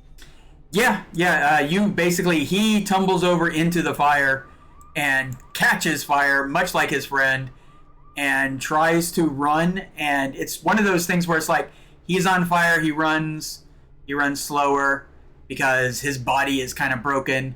He stumbles onto one knee, and then he's dead before he hits the ground. Told you should have run. Oh no. Anyways. Yes. Okay, so that is that one. Next person goes. Let's make sure. Yeah, is Blair. Don't put this guy out of his misery. I'm thinking. I mean, look, if I take down the other shotgun guy, It's true. I can put the other guy out of his misery just as well. It's true. Oh no, she's tasted damage. Now she wants more. I love you, Moose. I'm speaking the shit. Alright. That's a. Ooh. God. You know, I hope I hit Dom. It doesn't hit. It's only a. Yeah, that 7. Yeah, that doesn't even hit with evasion. So, even if he did, Yeah. and he can't evade, I don't even know why I'm got that die in my hand. Yeah. Really So you do miss. But he does do that little ducking thing at this point. And he looks over there and he looks back at you. He's like, what the fuck is this shit? Fucking fur convention? Was Razmataz right? Is this bear country? Anyway. Next person to go is, though. You have any movement you want to do? This bear about to tear him up. Yeah. Do you have any movement you wanted to do, Blair? I already moved. I moved like 3 meters closer to get to him, but afterwards it's like, I could. Yeah, you got a little bit more, so yeah, you can go over there. And that gives you in cover in case he tries to shoot back at you. Yeah. Okay, so that's 12. That means it is now Mr. B's turn. Mr. B, you got this guy right in front of you. You got that guy back there who is like on fire and screaming. And So just like, my eyes! both of my wolvers are bloody, covered in viscera. I chop my jaws together. Might as well complete the set. What the fuck are you talking about? He has this look of absolute I bite horror him on with his the face. fucking. Ooh! I bite him with a 23. Yeah, you hit him. Roll for damage. He screams. He absolutely screams at this point. That's the kind of love bite you don't want. Damn, that was a weak chomp. Yeah, well, he screams. Do... You get like his bottom lip as he screams, and he pulls back, and like it splits open on the lip, and like blood comes out, and he looks bad, but the actual damage isn't huge. But he's definitely not enjoying life. He definitely wishes that this whole thing, he wants it to stop. You know, I just look at him. Just because he said a homophobic slur doesn't mean you have to go and make out with him. First of all. Second of all, I just look at the little bit of flesh, and I just look at him. I lick my lips and just, just stare at him. Now he knows you're. Now he knows. Roll cool. A D10 plus cool. And he's gonna have a minus. Face down, pretty much, I'm guessing. Yeah. It's like an immediate face down kind of thing. Fucking god damn it. Nah, he's pissed as opposed to scared. He's like, nah, fuck you. Yeah. No, yeah, that was like that's like a 0 because of the fucking. He's like, you just Thank you, took that one. you just took his first kiss. Yeah. Now no one will ask you to the prom. Well, they never did anyways, but still. Oh, poor guy. Anyway, pulls that Lucy thing. I've been kissed by a dog. I have dog breath. Get some iodine. Get some disinfectant. Hazel, what you gonna do? This guy is completely oblivious at the moment. I might have wanted to get the audio suite at this point. Fuck. Let's see. I'm going to. Do I stealth? There's no real attack. There's no like attack advantage from stealth, correct? If you do a melee attack, since he can't use his evasion because he doesn't know it's coming, you can get a free headshot. I do not have a means of melee outside of brawling, which is not great.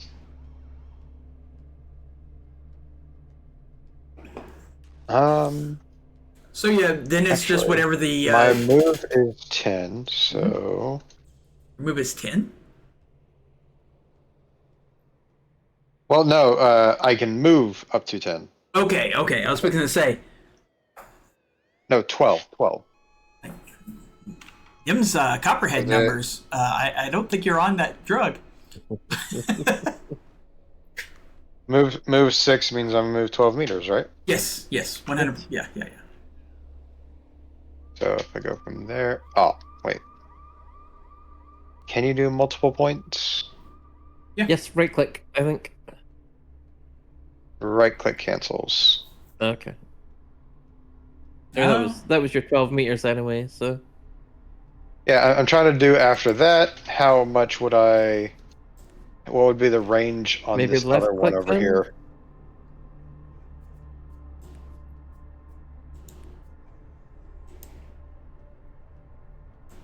Ah, Yeah. so it is. Yeah.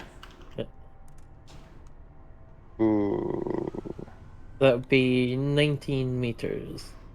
Like 20 meters getting to the shot. Yeah, because you take out the 12. Yep. That'd be 19. Not. 19 to 20, yeah. That would not be too far out. What kind of gun are you using? Pistol. You'd need to hit a 20. If he can't see in the dark, then you'd only have to worry about the 20. If he can, then he has a chance of evading if he can evade. But you don't know if this guy can or not. Yeah. Let me double check the ammo.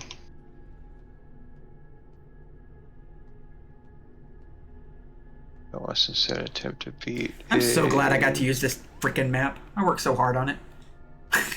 Yeah, looks good. Yeah.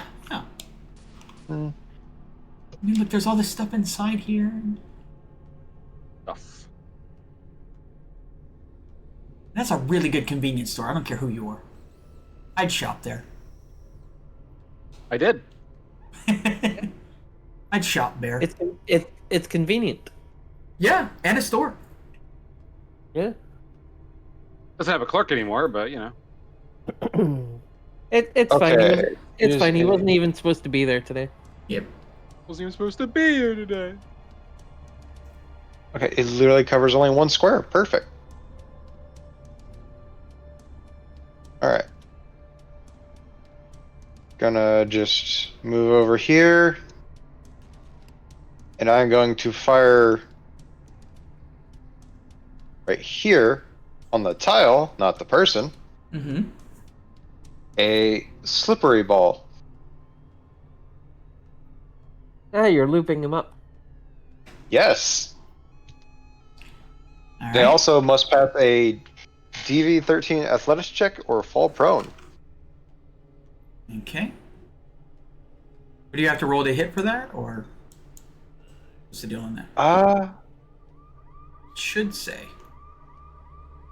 If it's identified to patch of ground, it's intended to stand or pass an area must succeed. After 1 hour, it dries and is no longer slippery. I actually don't see. Like, it says if I shoot a person, what happens to them? Okay, well then it sounds like poison or toxin, where the roll is the athletics check. So it's basically you're just making him save as opposed to you doing anything. So I'll just roll that. Unless you're close enough, there's no reason why you'd miss this. However, he does make the check. So you basically sort of hit, and he like, what? He cannot see at the moment. Let's roll perception check. Oh, hold on. Did you make that check with the negative for not being able to see?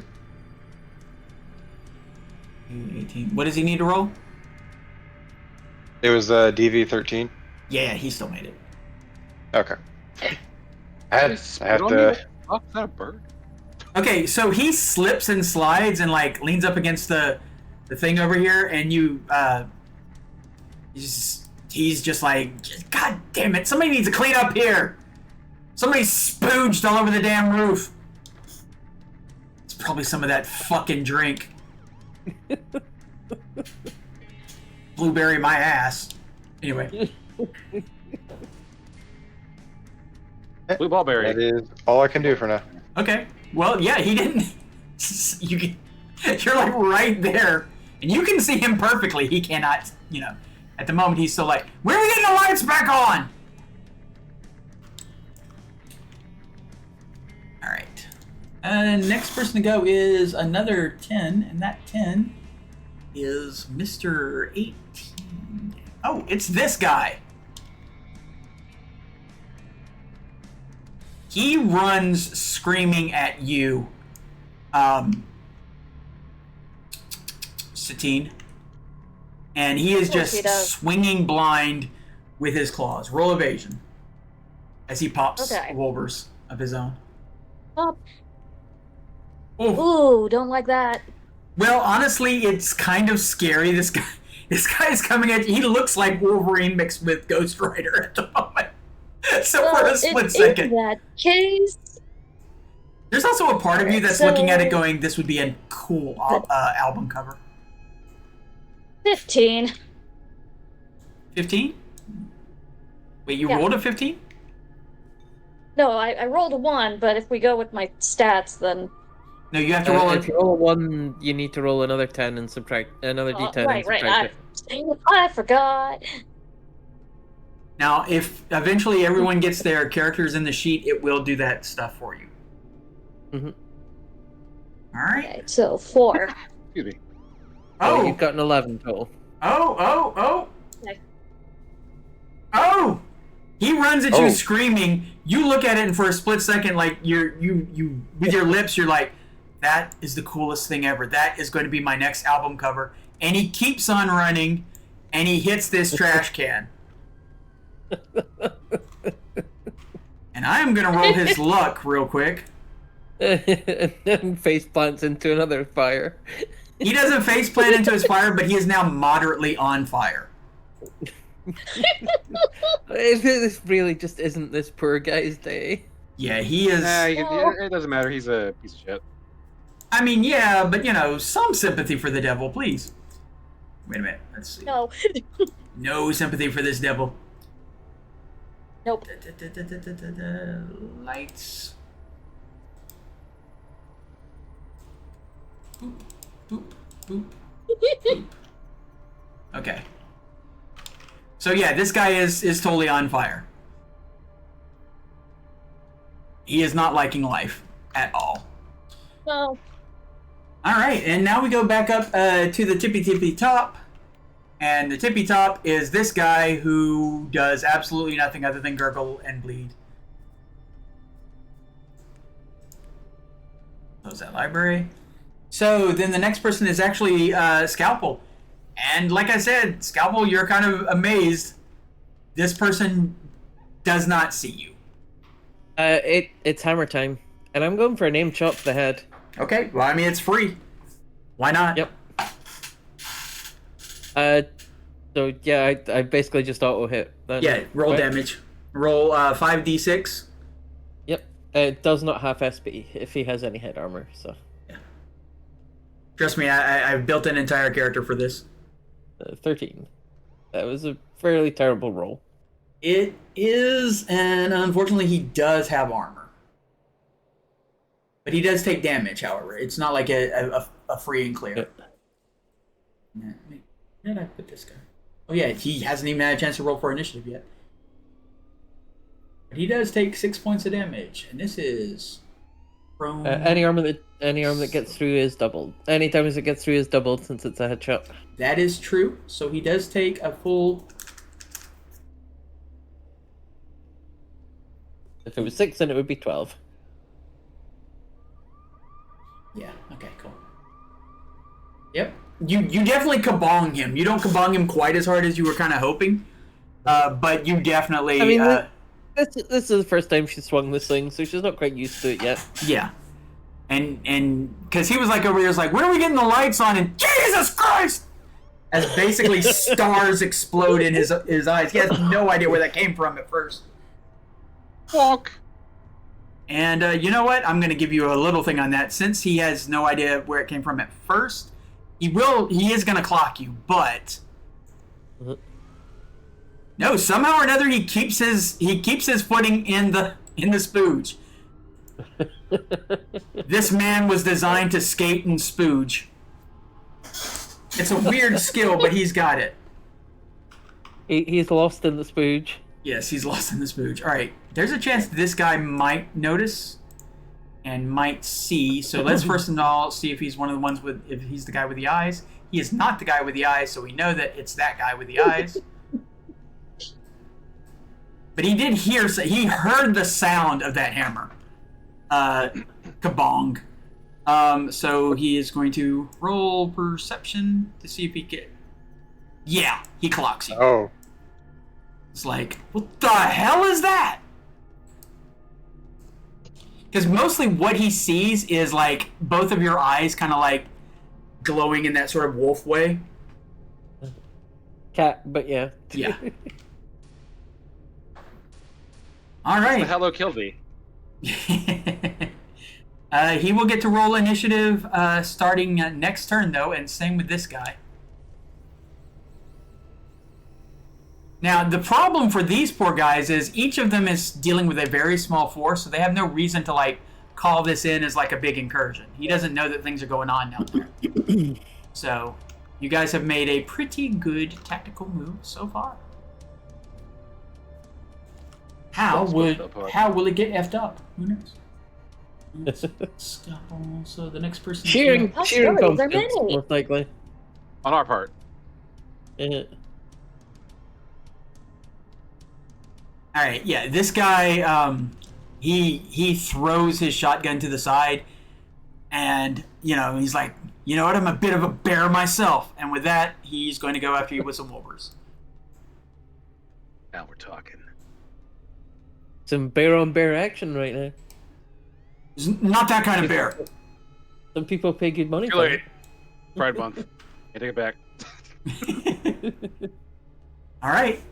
Roll evasion from that first swipe.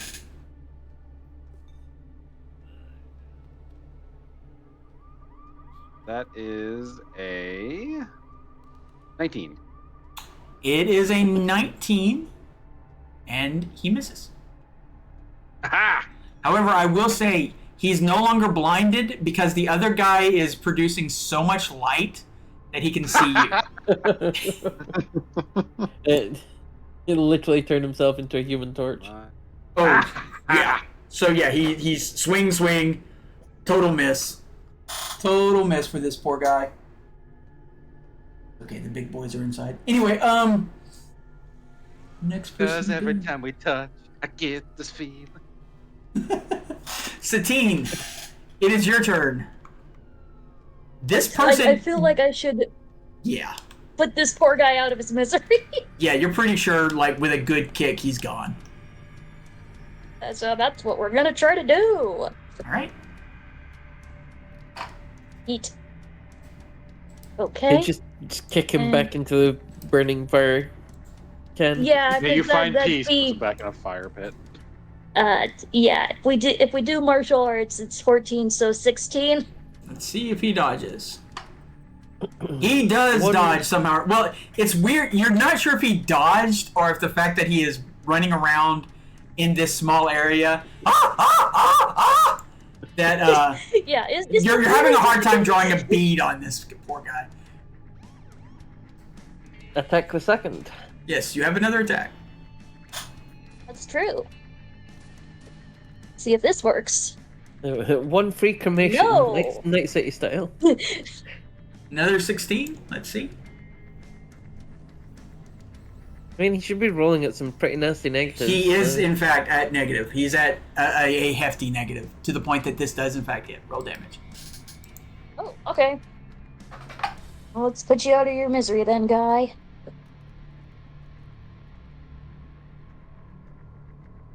$13.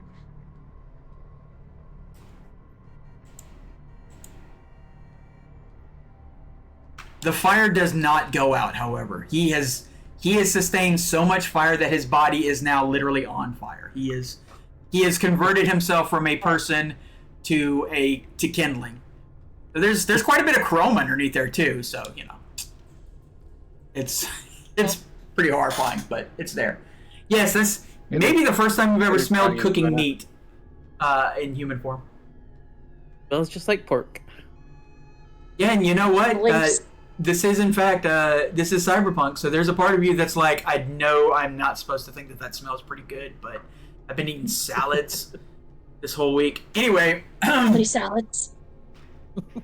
Who's got the barbecue sauce? Barbecue lifts my spirits. Alright, the next person to go, let's see, that was... Yeah, so now, yep, Blair, you are on deck. What you doing?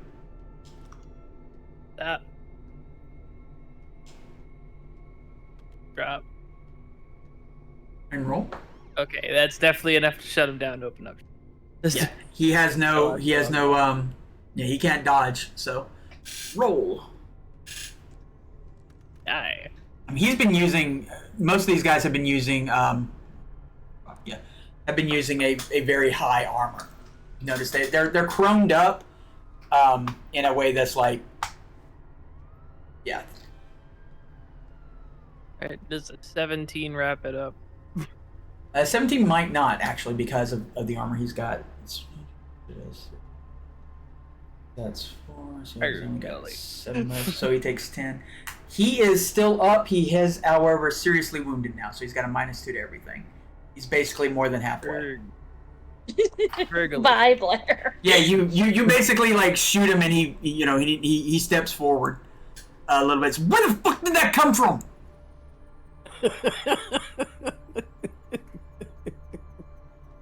I don't know. Drugs. We were He just wants some mano y mano.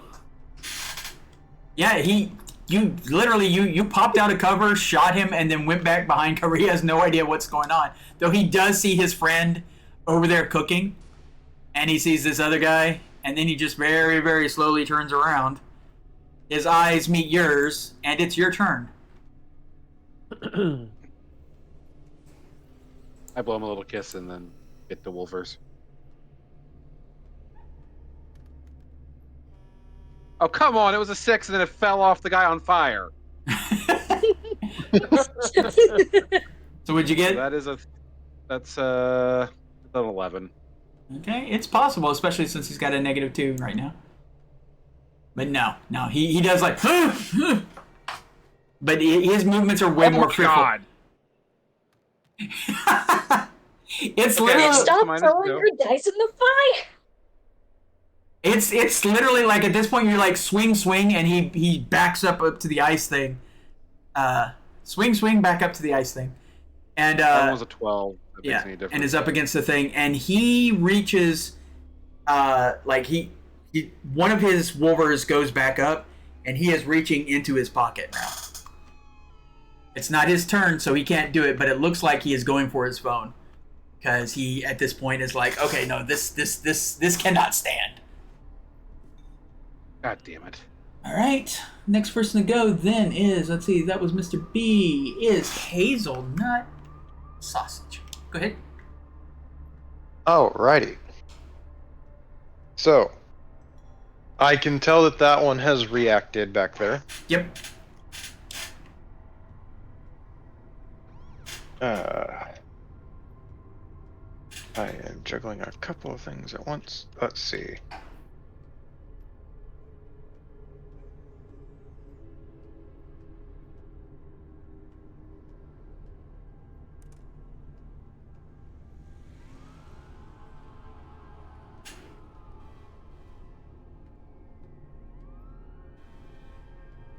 Can I make it?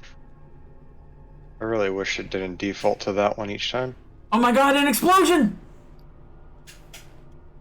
You got hit by a nuke. Huh? No, don't worry about I it. parry the nuke. Yeah, you can if you got Kendo. Let me solo it.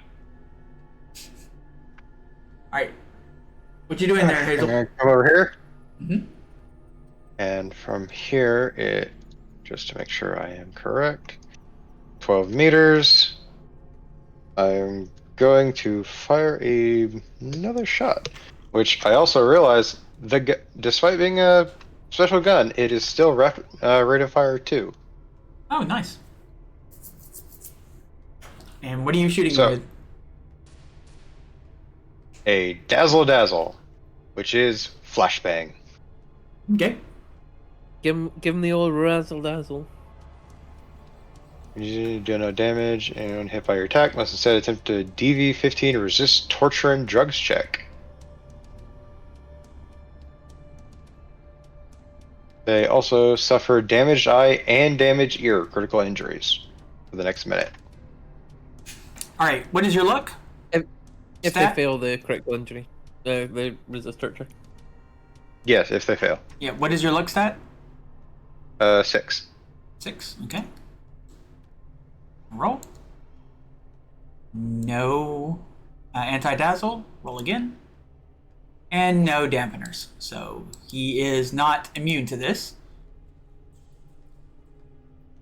They all have like random cybernetics. So, do you not have to roll to hit or not? I don't know how this one's working. This one does say when you attack. Okay. So I assume it's weird because it says use the rules for flashbang ammunition, which are grenade only. Well, But I'm using a gun. Yeah. Okay. Yeah, Then you do I'd need say to roll you to still hit. need to roll to hit. Yeah. But it's pretty close, and it's at yeah. And again, this guy can't dodge because all these people out here seem to be like more armored than anything else. Okay, he does get hit. Let's see if he can resist.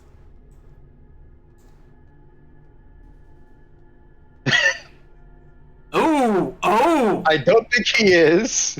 Now, do they take the damage, or is it just the effect? It should say. Just the effect. You do not take the bonus damage. Okay. He is both blind and dazzled. So yeah, he is 100% just kind of like blind and deaf. Yes, at this moment he's just kind of what the fuck is yeah. Went from almost pitch black to suddenly very bright. Yeah, it was like yeah. He actually falls on his knees and says, Jesus Christ! They hit you with a hammer too? No, you idiot! Okay. And I believe. Yeah, you have another I shot. wish I could set my default. He is 18 out. Can I make that shot? What is that table again? Okay, I will say this. At 18, that is a 20. I will say this. Looking at him from where he is, if you were to hit him, hit his area with the lube, and he were to fail, he will fall. It's just whether or not that's, so that's one way, but then again, that might alert the people downstairs, so it's up to you.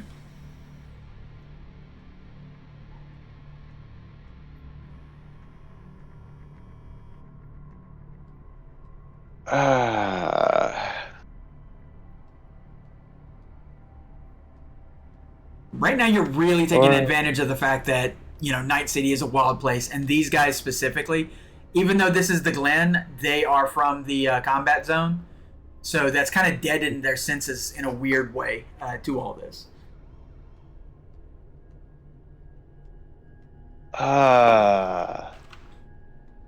Actually, I might be extra cruel. Since the other one is still right within my range. Mm-hmm.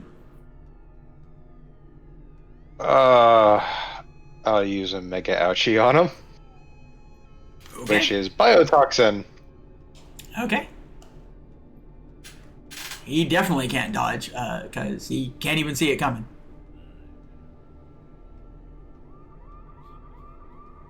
-5. You must have rolled a 1. It says I rolled. Huh? Let's see what it says. 9. Yeah, it says 9 minus 14 equals -5. I think something in that borked. Because how would I have a -14? 1 second. Because we can look up to see what happens when somebody rolls a 1 on this, because it has happened. Because I think the die goes red when that happens. So I cannot pull up the logbook now. You cannot what? Oh, okay, never mind. I had to pull up the thing first.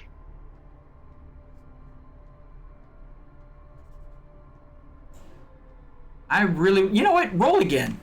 I'm confused by that too. So just roll again. There we go. That'll hit.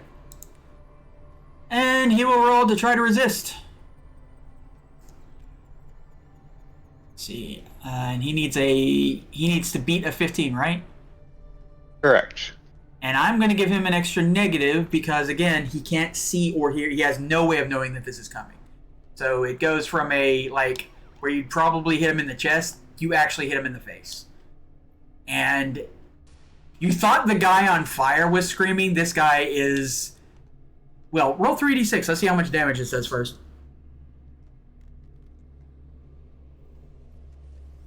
Yeah. Yeah, this guy is not loving life at all.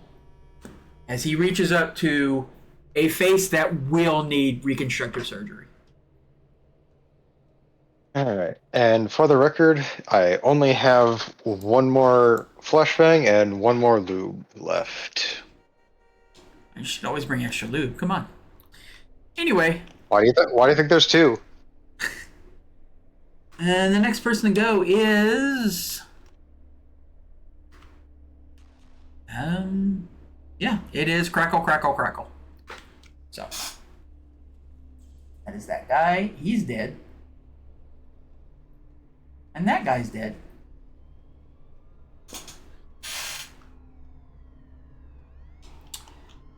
We will go back up to the top. I'm going to roll initiative for these two guys. I'm going to roll perception for this guy to see if he... Because he is the one who can see, so he might have some sort of... No!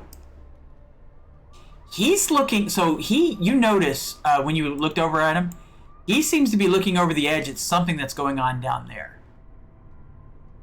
And he seems to be really intent on it. You're not entirely sure what's going on. But apparently in the dark, he is seeing things that other people cannot see, and he is totally into it. I'll put it to you this way. It looks like one of his hands is moving to his pants. So. Yes, disgusting, but you know what? They're like that. Here, let me flag this stream. Anyway, I am going to roll these two guys on the off chance that they've heard anything.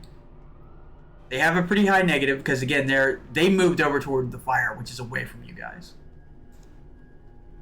So unless I roll super, super high. Nope. Nope. Nope. Okay, so none of these guys, yeah, they all moved over this way except for this guy who's, like, literally standing right in front of the door in case something happens. Okay.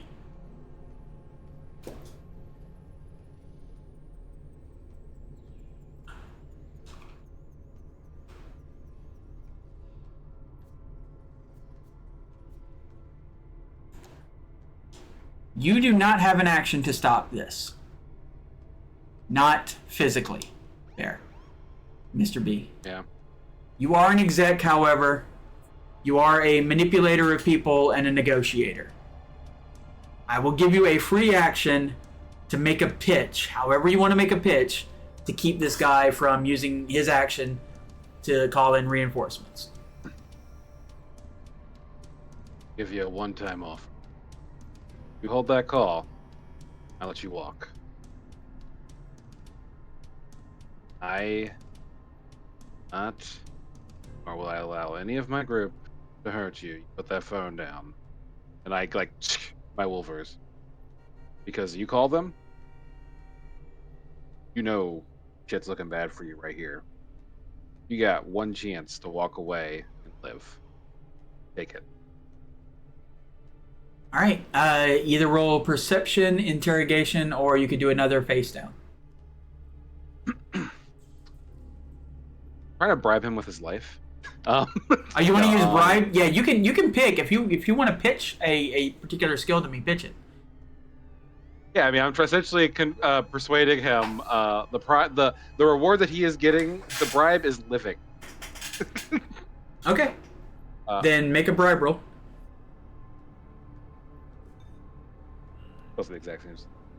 10 plus 3. 13 plus 12, so 25. All right. The difficulty I had in mind was 20. So you beat it with an extra thing of success. He drops the phone and goes over here, picks up this guy, like his body, and he walks off. He doesn't say a damn word to you. He just does that.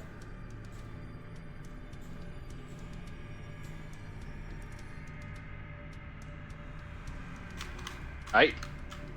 Hey, no slurs either. Win. You know what? Though he was a monster, we talked through combat. Yeah. A lot of combat, and he'll think about life. More importantly, we didn't get flagged. Yeah. That was the important thing right there. But like I said, that was going to be a hard difficulty. That's why you needed a 20, but you made a 25, so good job, you. 13. I'm like the reverse. I'm like if Hans Gruber was the guy trying to make a deal in Die Hard. Hans, baby. Poopy. Okay, it is now Satine's turn. There is nobody out here at the moment, and so far, nobody has been alerted, and the lights have yet to come on. But every now and then, you're starting to see them flicker. Okay, let's get a move on then. So we wanna... Where was the entrance again? It's right The here. door over there? Yeah. Oh. Anybody know how to pick a lock? Get over there. But the door's Or- been open. Do you try it? Or we could just... Okay, look, there's I'll put it to you this way. You walk over there to the door. There's a screen over here with like a little touchpad, though it's dark. At the moment, every now and then it kind of like flickers. You're not sure if it's still functioning or not. Sometimes these things have like their own little battery. Sometimes they have like a mechanical lock to them. And then there's the door in front of you. You could try the handle if you wanted to. Yeah, let's try the handle. Let's see if it's locked or not. Oh. That's one. No, you didn't have to roll it. You don't have to roll to open a door. Because there was, like I said, Sure. it wasn't locked or anything. You open the door because of your vision. You're able to see there are two guys in here who seem to be like looking at one another and talking and like trading back and forth. It looks like they each have a different bag of some sort of Continental Brands chips, and they're just sort of like going through them. And they have like a couple of bags between them. Like obviously they've been taking advantage of the fact that the warehouse that they're guarding is basically Lay's potatoes chips, and they are, Hooray. enjoying that. Now, what is your luck? My luck is, whoop, once I find the thing, is a 2. 2. All right. 2.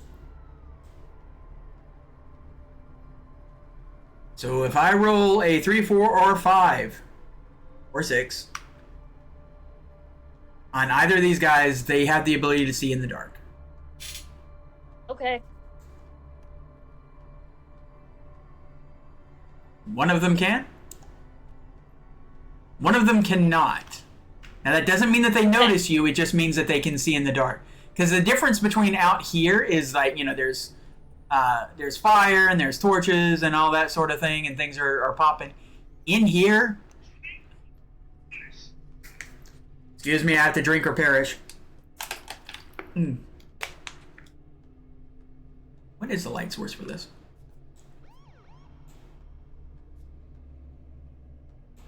Oh, no. There we go.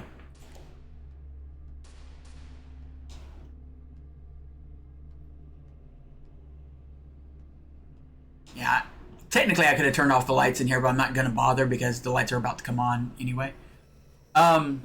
So he gets a chance to roll perception. He's still going to be surprised this turn because the door just opened and he has no reason to expect that the door would open. As far as these two guys were concerned, they were, 100% safe. Nothing was going to happen. Not here anyway. So, let's see if he notices. You weren't, physically stealthy or anything, so I'm going to give him just a flat DC check. He's still busy, he can see, and he is using that ability to count flavor crystals on his Doritos. He is too invested in the chips. Yes. Gotcha. He is 100% invested in his chips. And you can see, that trash is actually there. These people have not been kind to this facility. That is as much as you can do, and that was on that. So now it is your turn, Blair. Blair, you see the same thing, the same scene, obviously, that I just described. And you do notice that one of them is just kind of feeling around with the chips, and it's and he's checking that. It's barbecue with kibble flakes? What the fuck? The other guy, however, does look like he can see. In fact, he's the one who's kind of feeding the other guy once. And it's nope, macaroni and cheese. How the hell? Anyway. So what do you wish to do, Blair?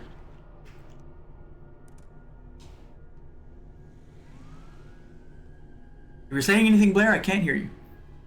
No, I'm trying to think. I think just attack might be the way. I was tempted to do some bullshit. Oh, hey, your friend over here is, curled up in an alley with face missing. Can y'all help? But, I don't think I have an angle, I think. Okay. Yeah, I'll shoot. I guess I wouldn't know which one can see in the dark. I mean, it might. You You might put together in a second that one of them's counting flavor crystals, but I can't. Roll human perception.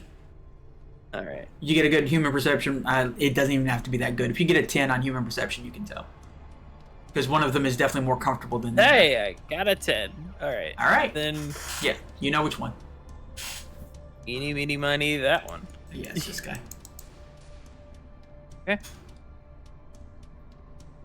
Oh, hit you. Oh, that's a big old 21. Okay. You don't know whether or not these guys can dodge bullets. There's no telling at the moment because he doesn't see this coming. So, you just get the shot. Roll damage. All right.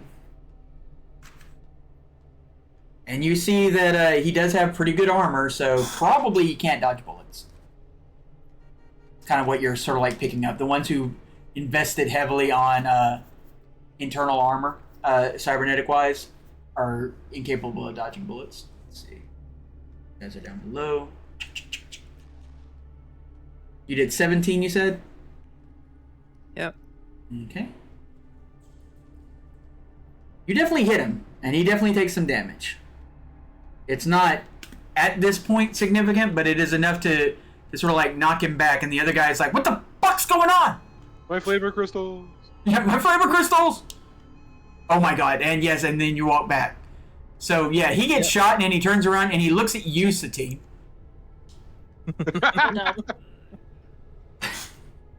But, again, he's surprised, so he will not act this turn. So, that was 11, so now we're Alright. back up to the 10 spot. I have work in the morning because when we started this game, I didn't have the schedule. I now have the schedule. I need to dip. That is fine. I had planned for this to be a two-parter anyway. So yeah, I think we will cut it here, where you have Well, they can basically. finish their turn. I don't have anything else to do, but We'll go through one more turn with everybody, and then we'll. Okay. Okay. You'll start us off next session. Okay. Sure. So I'm gonna leave. Y'all have a good one. Bye. Yes. Thanks for playing. Hope you had fun. Bye. Bye bye. Bye. All right. Let's see. So the next person to go is Mr. Big. All right. Range on this, just double checking. This is accurate because it's double move. Yeah, what's your right? movement? 8, so it'd be 16 meters. Yep. That's square right there. And I can trying to zoom in. I can kind of see what's going on in there. Mm-hmm. How far did you say I could throw a grenade? 24 meters, 24 yards. 25 I could throw a grenade in there. Yes, you can throw a grenade in there. Yes. All right, I'm gonna throw a smoke grenade in there. Okay. Okay. Essentially, keep them off their balance. Make things harder for them. We've got infrared. See if we can't keep them from doing anything causing us too much trouble. All right. Make your roll. Fucking piece of shit. Roll again. Okay. With that tasty roll, the smoke grenade. That roll is really tasty. What am I gonna do with that? 7. What is your luck? The 4. It's a 4. Let's roll the 6-sided die. I get, So, just a dumb question. Is that 3 ones in a row I've gotten? yeah, okay, yeah. Well, actually, yeah. not in a row. I did talk him out. I would say put the dice in jail, but they're digital dice. As long as I don't roll a 5 or 6, it's going to be basically the smoke grenade is going to explode right like where you and Blair are, which isn't really that big of a deal. I mean, it just obscures you, so that's no problem. If I roll a 5 or 6, however, it takes a bad bounce, rolls over into that fire, and explodes. Hey, you're fine. You're covered in. You're absolutely covered in thing. Which at this point even more makes this guy think it's all you, Satine, because he sees out there is. Great. Love that for me. So upset at myself right now. Oh, these guys haven't rolled initiative yet, so I'm gonna go ahead and roll for them. It's not my fault. Someone put a door in my way. Okay, so he will go on that. His friend will go on that. The guys up top, who haven't actually gotten a chance to go yet,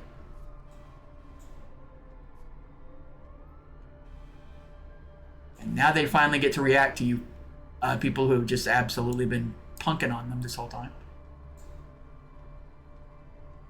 Okay. He's going to be there. So he's going to go ahead and take an action this turn. Well, no, he doesn't get to...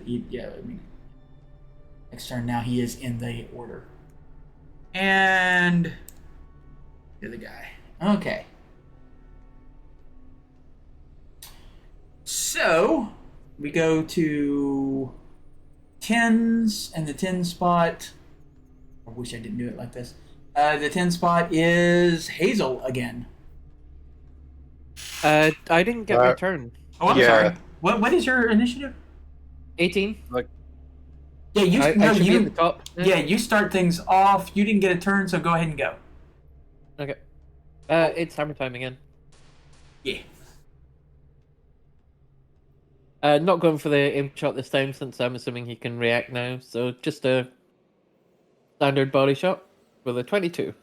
Yeah. You hit. For 12 damage. Terrible damage again. Yep.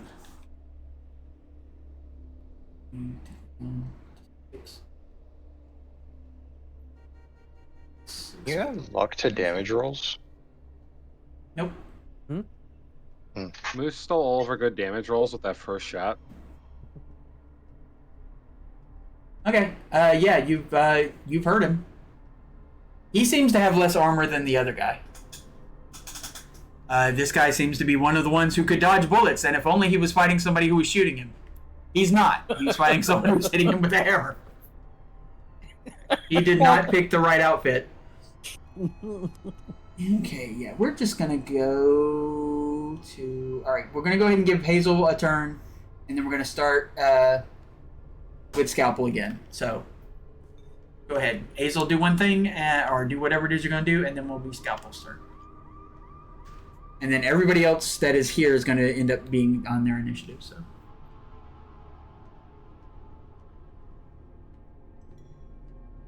Just get a little closer because now I feel really bad about how much I've done to this person. Mm-hmm. You're gonna do even more. I'm just going to try and double fire with a regular pistol now. Okay.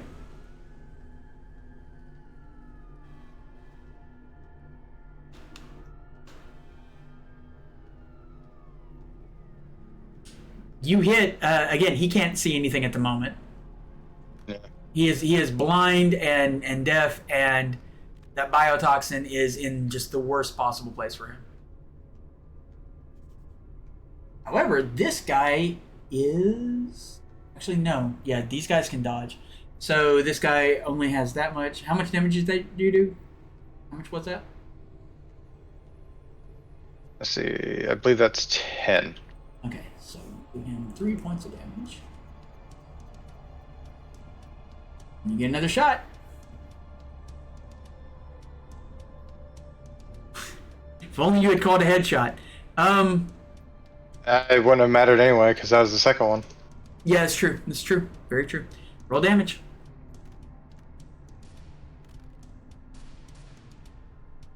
Nine. Which is enough to get through his armor because his armor's been damaged. Actually, 2, so yeah.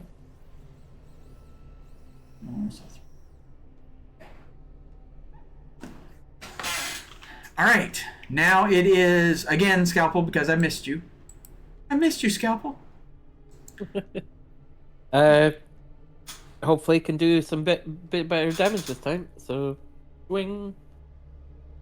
Alright. Well, I don't think he's dodging that. He's probably not, but he's going to roll anyway. Wow, that's such a good roll, he doesn't dodge. Yeah, that's a bit better damage. Oh yeah, that's definitely more damage, and at this point, let's see, he's been hit twice now. So that is down to 5, so he takes 14. He is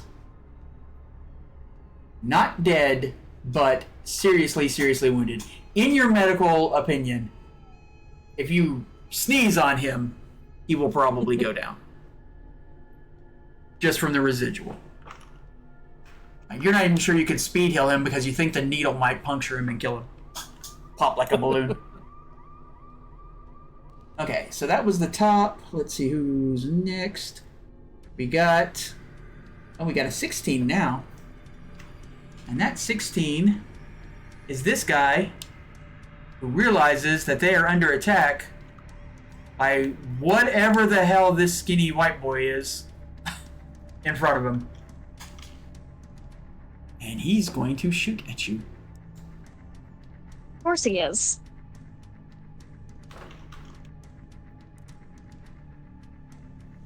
Oh god, it's a crazy Twilight fan. Shoot, shoot, shoot. Okay. Roll your evasion.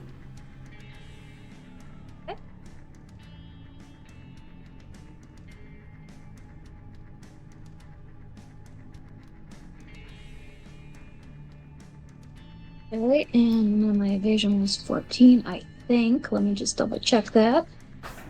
Yeah. So 16? He hits.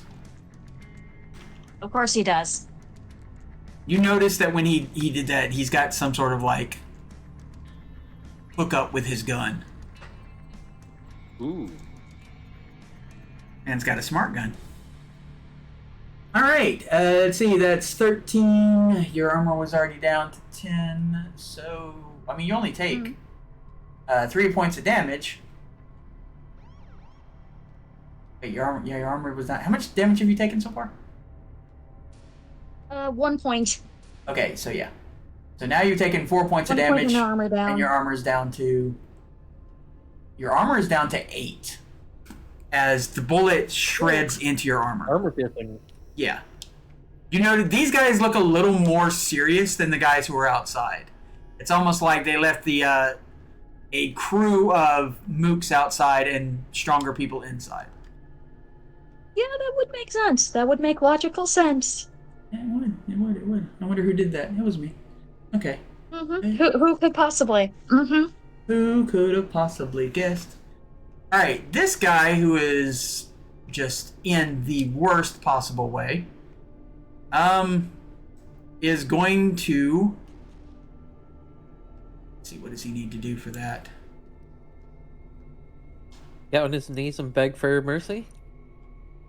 No, he's got a plan. I just got to see what you have to roll for that. I think you just roll your attack. Yeah, you just roll your attack. Da-da-da-da. Yeah, okay.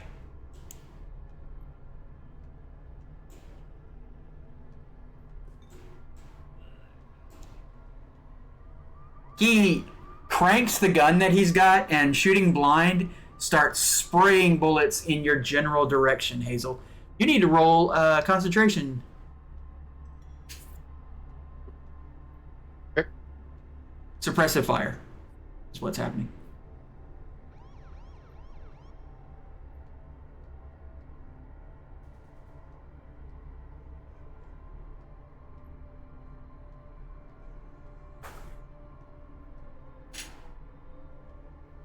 There it is.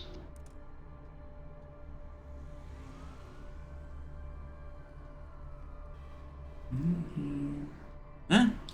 With a 21, you are able to keep from losing your head.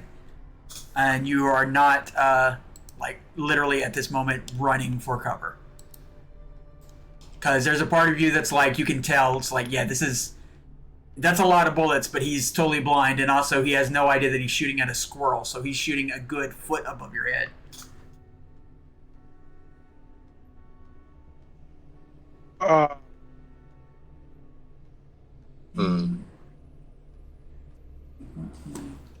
Okay. Considering Hazelnut's disposition, though, I feel like he would run anyway. That's up to you. That is a character choice, not a force choice. Okay, I'm gonna roll this guy. Perception. I will honestly run with that. Okay, this guy does turn around. His hand is still in his pants, but he sees. He doesn't quite stop. It's very slow. It's like that thing where, like, somebody were to suddenly come in and just like, I didn't want you to catch me, but on the other hand, I'm so close. But he does notice you, and he will be on the initiative next turn, unfortunately, for him. All right, so the next person to go then is. Did he really roll? Oh, he did. Okay. It's this guy, finally! The guy who's been kabonged twice. He turns around and you see what he has in his hand. Now, the good news is he does not have the right weapon for as close as you are to him. The bad news is it is an assault rifle. Okay. So he's going to try to hit you, and of course you are going to try to dodge, I assume. Yep. With a 17. Oh my god. Okay, yep. Once again, Scalpel cannot be touched by bullets. Blessed is the Scalpel. You know, for someone with reflexes too, she does a lot of bullet dodging. Wait, really? That's all your reflex stat is? Yeah, reflexes God. too. I've got the reflex Amazing. coprocessor. Okay, look, you rolled Oh, dex. okay. You rolled dex to dodge, so. Yep. Okay. And I don't use guns, so I don't need reflexes for the guns. Yep. Gotta love that coprocessor. Love that coprocessor. Okay, I think that is all of their turns, because they just happen to work out that way. Then we go to Satine. Satine, you have been scratched by a pretty big bullet. Wait, there's one last guy, Yep. but he hasn't gone yet. He's slow. I'm just slow. No, don't do that. He's not an ogre. Protect Trying to the figure out the world. best way to. You know, I'm actually just gonna move myself closer to the door. I'm gonna stop being a target. Okay. You know, sometimes that's what you do. If you want to, you could prepare an action that if he comes out, you can blast him. Yeah, I think I'll do something like that. He's got to come to me first. Phrasing. Okay. All right. So I mean, was he the one with his hand in his pants? Because no, that's the other one. That's the other one. Okay. And I was gonna say. as it turns out, now would be Blair's turn. So, and it is 9:23. Okay, that is where we are going to start again. Coming next session. You have made a really good breach, and in fact, to sort of wrap everything up right about this time, the lights come back on.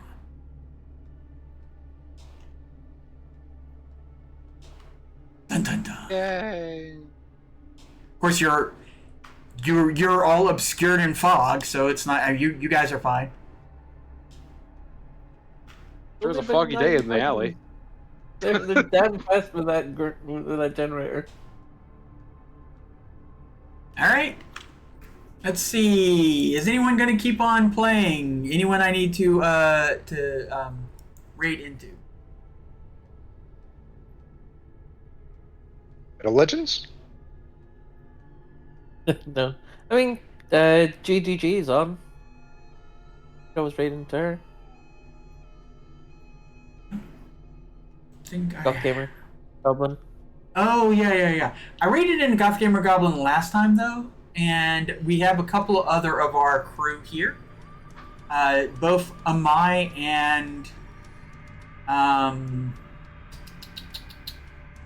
Saris are both doing. Let's see, do we go to Saris or do we go to Amai? Let's go to Saris. We haven't been to Saris in a while. I hope everybody had fun. I hope you enjoyed yourselves. I know this is going to be... this is what it's going to be. It's going to be a huge combat encounter. I think the party made some really good choices. You actually approached a couple of things differently than I thought you would, which is kind of cool. It's always... And there are some people of the Red Chrome Legion who are absolutely having the worst days of their life. And isn't that really what we're all about? Yep. It is the moral Yes. imperative, after all. It is a moral imperative. All right. So thank you so much from us. And what is the next thing I'm going to be in? Friday. Check me out, not on this channel, but check me out on Steve Red's channel. Obviously, I'll have the link on my Twitter and on my Blue Sky. Because I hopefully, for the love of God, because we've missed like 3 weeks now, I get to play Tatiana, my sprite, who is 100% convinced she's a giant.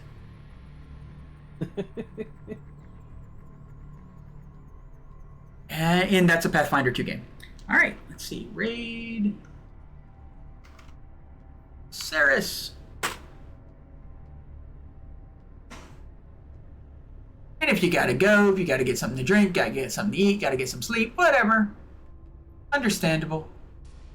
Appreciate you. Yep, I have another game coming up in the next couple of minutes. So. Yeah. That's the other reason why we have to stop a little early. Yep. But for now, goodbye. Bye, everybody. Bye. Bye. Take a nap. I shall follow Xeris.